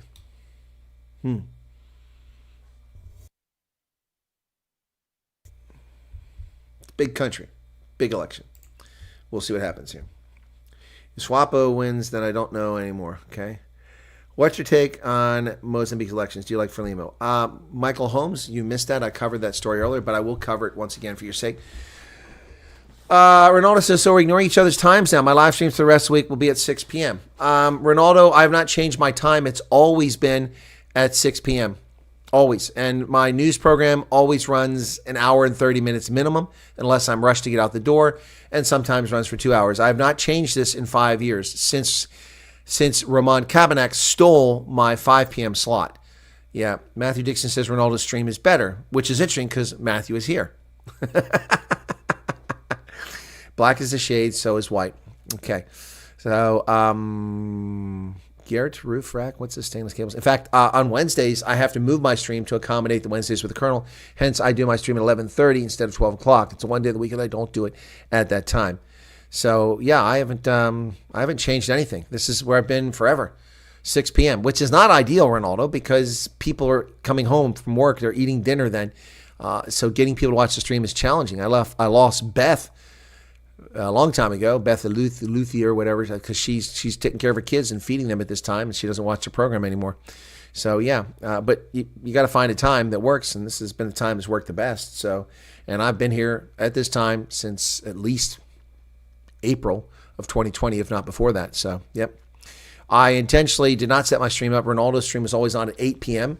I set my stream up because I typically ran an hour and a half. Did I just fart when I put mic off? No, Ronaldo, I was adjusting my shorts because they're pinching me. Got a pair of shorts on. Why? Would you like me to fart? I just adjusting my shorts right there. I move around. The wooden spoon goes to Matthew Dixon. Here, I'm going to turn the mic off again. Would you like me to fart, Ronaldo? I can do it this side too.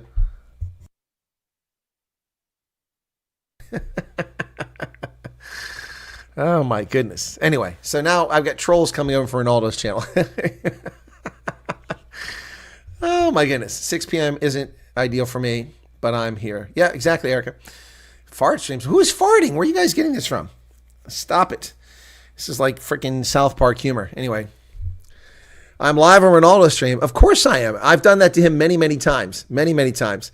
I've brought Ronaldo on many, many times. In fact, it would be hilarious if I brought Ronaldo's stream in here now. Wouldn't it? Wouldn't that be funny? Wouldn't that be funny? I think it'd be hilarious. We'll see the time delays in here. So he's got 96 people. Your family struggles. But oh, look at that. Ronaldo's getting an ad. Check it out, man. Ronaldo gets an advert courtesy of me watching his show. Look at that. Look at that. An advert. Check it out, Ronaldo. Wow, man. He gets a free ad. But I'm cheap, so you're not going to get the whole ad. So here you go. There you go. Look at that. Look at that. Look at that, Ronaldo. What's he saying now?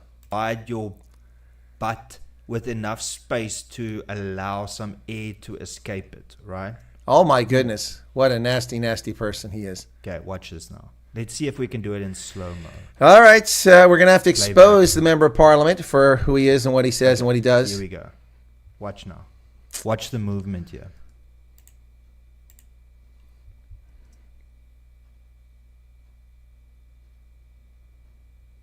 What? Why did you put the mic off? Because I clear my throat and I also adjust. Was that the right one though? Sorry, I know I'm obsessed now. You are obsessed. Big election. We'll see what happens here. If Swapo wins, then I don't know anymore. Okay. What's your take on Mozambique elections? Do you like Frelimo? Michael Holmes, you missed that. I covered that story earlier, but I will cover it once again for your sake. No. Did he do it? So we'll see. Here we go. That's right. This one. He's obsessed with me. Okay. Poor Ronaldo. He's got no life now. He's not in politics. He's obsessed with me. It's really sad. Truly sad. No, I didn't, Michael. I was adjusting my seat. Anyway, I put the mic off because I clear my throat. You guys have seen that. I clear my throat all the time. I've got some phlegm buildup. I have no idea what it is. It's probably from spending too much time in Port Elizabeth, and it just got something stuck in there. Anyway, fart as much as you like. We can't smell. That's a good point. Oh, my goodness. Okay, let's spy. We just did spy on him anyway. But to be fair, I started the spying on Ronaldo, but it wasn't in a malicious way what he's doing. I started spying him a few years ago just because he was on. He came on during my stream, and I said, hey, what's up over there? So we put Ronaldo on because he was funny back then. He was doing some funny things. Now he's just being rude. As the saying goes, those who don't pay rent must get out. Yep. A bit late. Hey, well, Chantel. So, Michael Holmes, back to your point about Mozambique. I talked about it. So, not a fan of Frelimo, not a fan of Renamo, not a fan of post-1994 governance in Mozambique. I'm tired of pouring tens of billions of dollars into Mozambique so that 75% of the population can still live in abject poverty 30 years later. No, I've had my fill. Not to mention the abject governance, the abysmal governance in Cabo Delgado province. The fact that the government can't even manage its own affairs. They've had plenty of time. The government of Frelimo has failed over and over again. The opposition has no answer. Mozambique is destined for decades of continued poverty. It's not a consequence of colonialism. It's not a consequence of the Portuguese. It's a consequence of the Mozambicans. Maybe the country is just too big. That's always been my argument. Mozambique is really 3 different countries. It should be split into 3 different countries. That has always been my view on Mozambique. Yep. He's still prostituting Carter for super chats. I'm sure he is, Hendo. Anyway, a starboard and a port fart. See, the problem is when I move the gaming chair, the rubber, the leather sounds like a fart. No, it didn't do it that time. That's a creak. But anyway, it sounds like a fart. Anyway, you guys are terrible, man. Chantel, how's it going? Did I answer your question, Michael? I'm not pleased with either outcome, with either party. Of course, Frelimo is the movement that arose to fight the Portuguese, and Renamo is the South African-backed guerrilla movement that fought Frelimo. Yeah, horrific atrocities committed by both sides, particularly by Renamo in the 1980s. But in 1990s, Mozambique, the conflict ended. They went to the ballot box, and Renamo did very well for a few elections, but now they're just falling off the chart. They went from 60 to just 20 seats in parliament this time. Yep. All right, 95 likes. I can't get any more likes. What, I need to fart to get it? Yeah, Ronaldo. Anyway, he's bored. He's got nothing to talk about. Anyway. All right, well, since we've successfully eaten up all Ronaldo's time, which was not the intent, but maybe it will be the intent going forward after that behavior, we shall see. He's just bored. He's bored. Look, you got to feel for the Boyke. Boyke is just bored. He's got a lot of time on his hands. He's plotting his next political party and his rise back to the heights of parliament. Yeah, he'll eventually become the Minister of Internal Affairs, and he'll deal with all these problems in South Africa.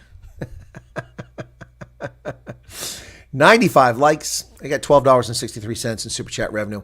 Just 2 days left in the month to equal last month. Ain't going to happen, but thank you all for that. Do you think Israel should strike nuclear power plants in Iran? The answer is yes, but not in the way you think. Not centrifuges, things like that, but the research facilities. Absolutely. Absolutely. Absolutely. Yep. Matthew Dixon has an olfactory issue. Get off YouTube, spend time with your family, or get a hobby. Whom are you referring to, Arctic? Whom are you referring to? Oil prices going down. Well, I'm not surprised. No other party has a chance, Garrett. In 2014, SWAPO won 87% of the vote. Well, SWAPO may very well fall below 50% this time and have to form a coalition just like the ANC. They're going to be brought back to reality. So, I mean, that's what's going on there. Don't bet on Polymarket. Polymarket, what's that? Someone dumps $30 million on Trump win to trick people into betting on him. Oh, political market. Okay, I've never seen it spelled that way. All right. 99 likes. Cool. The ex-politician. Oh, yeah, there you go. Okay, Arctic. I salute Arctic for that comment. Get off YouTube, spend time with your family, or get a hobby. Yep. Yeah, trolling my stream is unnecessary. But hey, you know, it's all right. People can have fun. Jan Villonian, hello to you. Rest and recovery waits. Well, I've got rest. I don't know about recovery. My friend, who is an elderly gentleman in his 80s, lives nearby, influential in the political scene here for over 50 years, someone that offered advice for my political campaign, just had surgery. And he looks like he's doing okay. I thought he'd had it a few days prior, but he had it on Thursday, and I went over to visit him on Friday, spent a couple hours with him. Fascinating gentleman. He loves chatting with me, and I love chatting with him. So, and it's walking distance, so if I want a beer, he always offers a beer. But I think I've only drank a beer there once. But yeah, so he doesn't offer schuss beer. If he offered Polana and schuss beer, I'd be there every night. Hester was number 99. Now we're at 100. See, I'm always one behind. It says 101 for you guys. I got 100. Anyway, but let me take a look at that video I did on the EFF. Did anybody watch the video on the EFF? Who watched the EFF video? Okay. Let's, oh, look, my audience is growing again as people are coming back from banning me for Ronaldo. Welcome back. Did you watch my EF?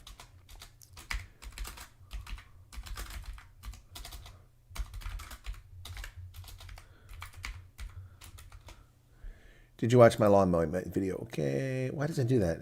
It wants to correct my word to Dido, but not to did. There you go. Poll is up, folks. Yep. You would ensure his recovery would run smoothly. Yeah, exactly. I have watched it already on the button. Okay. Do you have a restaurant in Harrisburg called the Yard House? I have no idea, Arctic. Maybe. Let me see. That sounds familiar. Hang on a second. Yeah, there's one in King of Prussia. I don't think it's here. Yard House, Harrisburg. Let's see. Nah. Nope. Nope, don't have one in Harrisburg. It sounds familiar, though. Polymarket is a betting site where you... Yeah, no, I got that. The spelling threw me off, Shadows here. Okay. Oh, it's for everything. Okay. Ronaldo, okay, Mr. I'm not a garden boy. Chantel says not watched yet. Well, 70% of you have watched it. That's 28 votes. That means that 68% at 28. So that means that about 18, 19 people have watched it. That means 31% haven't. So that there's some more audience can be gained there when you're done here. Zimbabweland, communist, mud, 44 years in power, fake votes, Maputo, 50 years. Yep. Yards is in Philly. Yeah, sounds like it's in Philly. Is anyone ever eaten at McCormick and Schmick? Those places like outrageously priced 25 years ago. I tried to go in there one time, like, whoa, is that what you want for seafood? You are crazy. I can't imagine what they charge now. It must be off the charts, outrageously high. Crazy stuff. All right. I didn't intend to go 2 hours today, folks, but here we are at the 2 hour point. So there you have it. Didn't realize we were going to run over there. So anyway, but it's a Monday, and next week on Tuesday is the election. 8 days away. 8 days, 7 days to wake up, and it's going to be a long day for me. So I've got to reach out to the church to get the key here in the next couple of days. And I've got to send a final email out to my team and get it all organized and get ready for this event. Cool beans. You need hell to get the dinner there. Okay?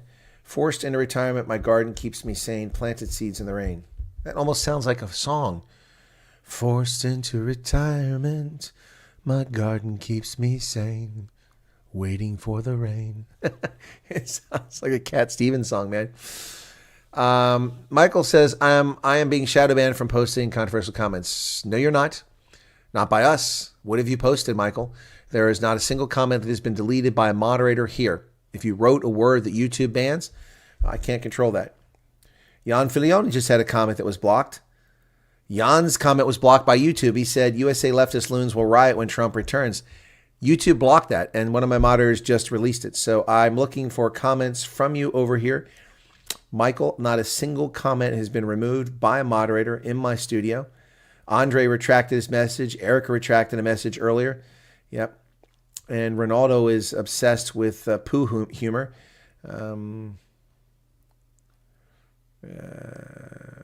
I'm not ignoring your time. I'm always on my time. Anyway, I see nothing from Michael. Please, Michael, change the wording of your comment. Let's see what happens. I've asked the same question 3 times. YouTube got you, brother. All right, so do this.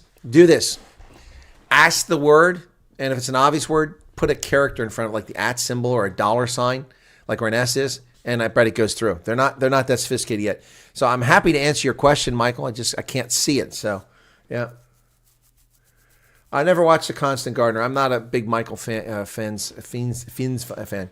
Will Russia help Iran when Iran is in war with Israel? Oh, okay. Is that your question? No. Nope. Russia will not help Iran. No. Don't make any mistake because Iran has been invited to be part of BRICS that Russia and Iran are friends. They are not friends. No. Not even remotely. Oh, my word. Just noticed your boo next to your clock. Oh, wow. That's been there for like a month. Plus, I had this up for weeks, but I knocked it down during the rugby the other day. So this is, got a little light inside. There's a trick or treat. That was up there for weeks. Yep. That'll be coming down soon. Yep. Also, I've decided for my Sunday edition, I'm going to keep changing. So now we've got the fall image with the leaves, beautiful. When the snow starts to hit, I'll probably change it to a snow one. Yep. So anyway, Michael, did I answer your question?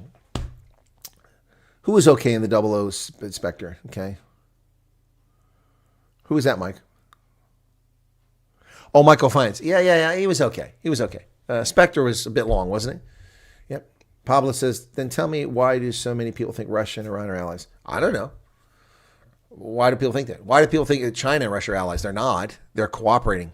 The enemy of my enemy is my friend situation. The Iranians do not like Russians, and Russians do not like Ukrainians. That has been the case for a long time. Anyway. Don't turn the mic off now because I'll be accused of farting. I've only been doing this with these shorts for like 3 weeks, and every time I've had to clear my throat, I've been doing this. As I mentioned earlier in the program, I nearly blew my brains out sneezing. Remember that? Anyway, but Ronaldo's got nothing better to do. I heard butter is at 10:28 in Russia and being kept behind lock and key. Shawnee, I don't know. I know that Russia's economy is overheating. It's the complete opposite of what Joe Biden and Jens Stoltenberg, the EU, the criminals in D.C. who wear the little Ukraine pins as if they're actually doing stuff in Ukraine, have told us for 2 years, almost 3 years now, that Russia is going to collapse. Our sanctions will stop. The sanctions regime will stop the Russian war machine. Russia cannot survive without SWIFT. Well, that's horse manure. Russia's economy is soaring. In fact, it's overheating. It looks like the Chinese economy of 10 or 15 years ago, with the GDP growing exponentially, which is what the country needs, but not quite this fast. It's overheating, driving inflation, and leading to shortages of things as people go out and buy, panicking because the economy, they're afraid something's going to happen.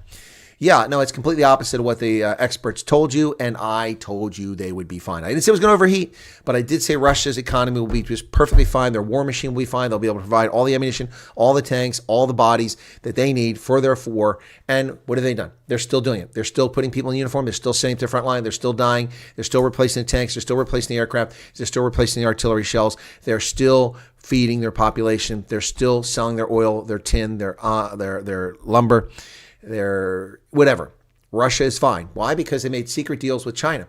China is the world's boogeyman. China is the evil empire. China is the world's most grave threat, except for maybe Kamala Harris and the Democrats. They are the most serious threat to global peace and security. They are fueling conflicts around the world. They are starting conflicts in the South China Seas. They are threatening Vietnam. They just attacked a fishing boat. They've attacked Coast Guard cutters of the Philippines repeatedly, as well as supply ships. They are a dangerous actor on the world stage. They must be contained and diminished in stature. They are unfortunately risen in power because of the corrupt elite class of the likes of George Soros, Bill Gates, Bill Clinton, Joe Biden, Barack Obama, Keir Starmer, now into the mix. All these horrible people who've undermined freedom, liberty, and accountability. And that's what's going on. Shadow C says, did my own aggregation use only polls that weren't wrong? Kamala will win 300 in my final call. Really?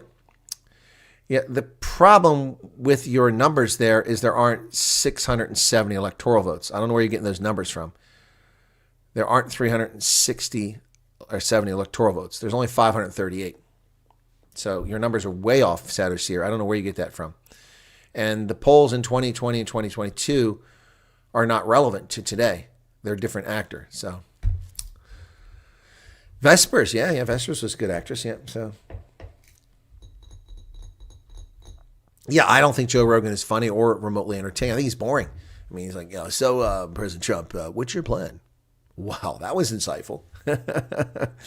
Yeah, I expect an interviewer to have knowledge of the person they're interviewing and can ask questions that make sense and help allow the interviewee to tell the story. Yep. Oh, between 320 and 350. What? Okay, let me. Okay, all right. Now you got my attention, Mike. Okay, all right. Shadow Seer, here we go. I'm gonna try to spitball this and see how you possibly come up with that sort of thing. All right. So where is the map? Let's go back here to the map. I want ABC. Easy as 1, 2, 3. I'm gonna reset this map. Okay. I had 317. All right, so let's go under the most crazy conditions that you're talking about and see what we can do here for Kamala Harris. Okay, so there it is. All right, there's the map. Let me get myself back up on the screen because you're going to have to watch my disbelief as I do this. All right, so let's give Kamala Harris California, Oregon, Washington. Okay. We'll give her Illinois, Hawaii, Minnesota, New York, Maryland, Delaware, New Jersey. Give her all the votes in New England. So Trump gets nothing. Okay, we'll say she gets all 4 in Maine. Okay, she gets Virginia. Okay, that gives her 207. Trump has none. All right. So you're saying she gets 320 to 350. Now, how does she get there? She's not going to win Florida. She's not going to win Texas. She's not going to win Ohio. Let's give her Pennsylvania. Okay. All right, let's give her North Carolina. Okay, 242. She's close there. She gets Arizona. 253. Okay. All right, she gets New Mexico. That's 258. Colorado, 268. Now she needs 2 votes. She needs 2 electoral college votes to win it. She gets D.C., and she's there. All right, that's 271. That is not implausible. That's actually not implausible that she could win Arizona, Colorado, North Carolina, and Pennsylvania. There she can make it. I'm going to do a screen capture of that because that's, I think, a good one. So that's a possibility, but it seems highly unlikely, but a possibility. So I'm going to save that image because I want that just to show what could have been. All right, let me save that map. Okay. So Trump has 0 in that race. Okay. So then if we turn around for Trump and see what he gets, where the hell's it at? Huh? Where'd it go? That's strange. It disappeared. Have to do it again. Oh, there it is. Okay. I brought it back here. Okay, it didn't disappear. So here we go. So let's go with this. And in this situation, Trump gets the rest most likely. Let's give her Nevada. Okay. Okay, Nevada. These are all Michigan. Okay, and Wisconsin. Okay, that's 302. That is the best she could possibly hope for. The best. There's no way she gets more than 302. No way. No way whatsoever. Shadow Seer. Michigan, Nevada, Pennsylvania, South Carolina. She doesn't get South Carolina. There's no way. No way. No way. She gets 302. That's best case. The rest of these are Trump territory. Clear. Trump. Trump. Trump. Trump. Okay, I'm sorry. Give her Georgia. Okay, 318. Okay, there you go. There's your 320 if she takes Georgia. That could be possible. But she's trailing by 5 points in Georgia. Not going to take South Carolina. So in this race, then Trump winds up with... There you go. So 318 to 216, she gets electoral landslide. There you go. Suppose that's possible. Good night, Richard. Or Erica. Oh, Erica's going to bed. Okay. Yep. Michigan, Nevada, Pennsylvania, and South Carolina. All right. There you go. So I suppose that's a path that gives her 318, but I don't see 350. There's no way that the states that are currently in red there, she takes any of those states. No way. No way in God's green acre. I mean, she wins the race by 48 electoral votes in this scenario, but there's no way that she takes 320. It just doesn't happen. I'm sorry, my bad. She does take 320. There it is. She gets Hawaii. I forgot Hawaii. 322. All right. Okay. I bow before shadows here. It's possible. It's possible. It's possible. All right. So let's save that one. 322. Okay. All right. So I missed Hawaii on there. So let's save that one. So, I mean, that's a possibility. You never know. So let's hope not, but that is a possibility. Okay. Where the hell is that damn thing at? There it is. Okay. Cool beans. All right. So let me get back to the stream here and the poll. So only half the 40 votes. That means a little over half. That means 60%. So that's 6 times 4 is 24. It means 16 of you have not seen my video. There's a chance for 16 more people to go watch it. Okay. Comes from the worst case scenario of Georgia and Florida flipping. Florida, no way. No way, shadows here. Not going to happen. Even with the anticipated victory, that is why the... You have to remember last time, even in 2020, Donald Trump made huge gains in Miami-Dade County. Let's take a look at... So Florida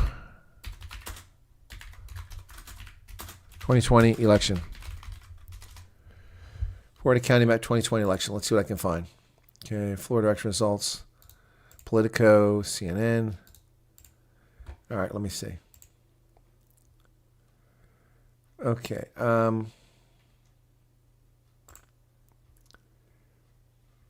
Yeah, here we go. This is the map I want. Okay, so first off, let's take a look at this. So historically, that's not it. Sorry. Come on, where's it at? There it is. Historically, I'm going to turn my camera off there because it's in the way. Okay, historically, Florida, Miami-Dade, the bottom left-hand side, the blue counties are really dark blue with over 60%. And so here you see that in these Florida counties, only one of them is over 60%. They all used to be over 60%. These dropped. These two counties dropped significantly, as did here and Tampa over here. Yep, Jacksonville also is weak. Only up here in the north was it strong in one county. So 4 counties in all Florida was it strong for Democrats in that last election. So, yeah, and it's only going to be worse this time for the Democrats. Just saying, only going to be worse. So, yep, that was the 2020 election. Yep. So, anyway. Donald Trump got 5.6, almost 5.7 million votes, and Biden got 5.3. So 400,000 vote difference in a race that was supposed to be Joe Biden's. Yeah, so anyway, Florida is not going to go for her. It's just not going to happen. Worst case scenario is Texas flipping, increasing voter turnout, Texas due to abortion bans and factoring.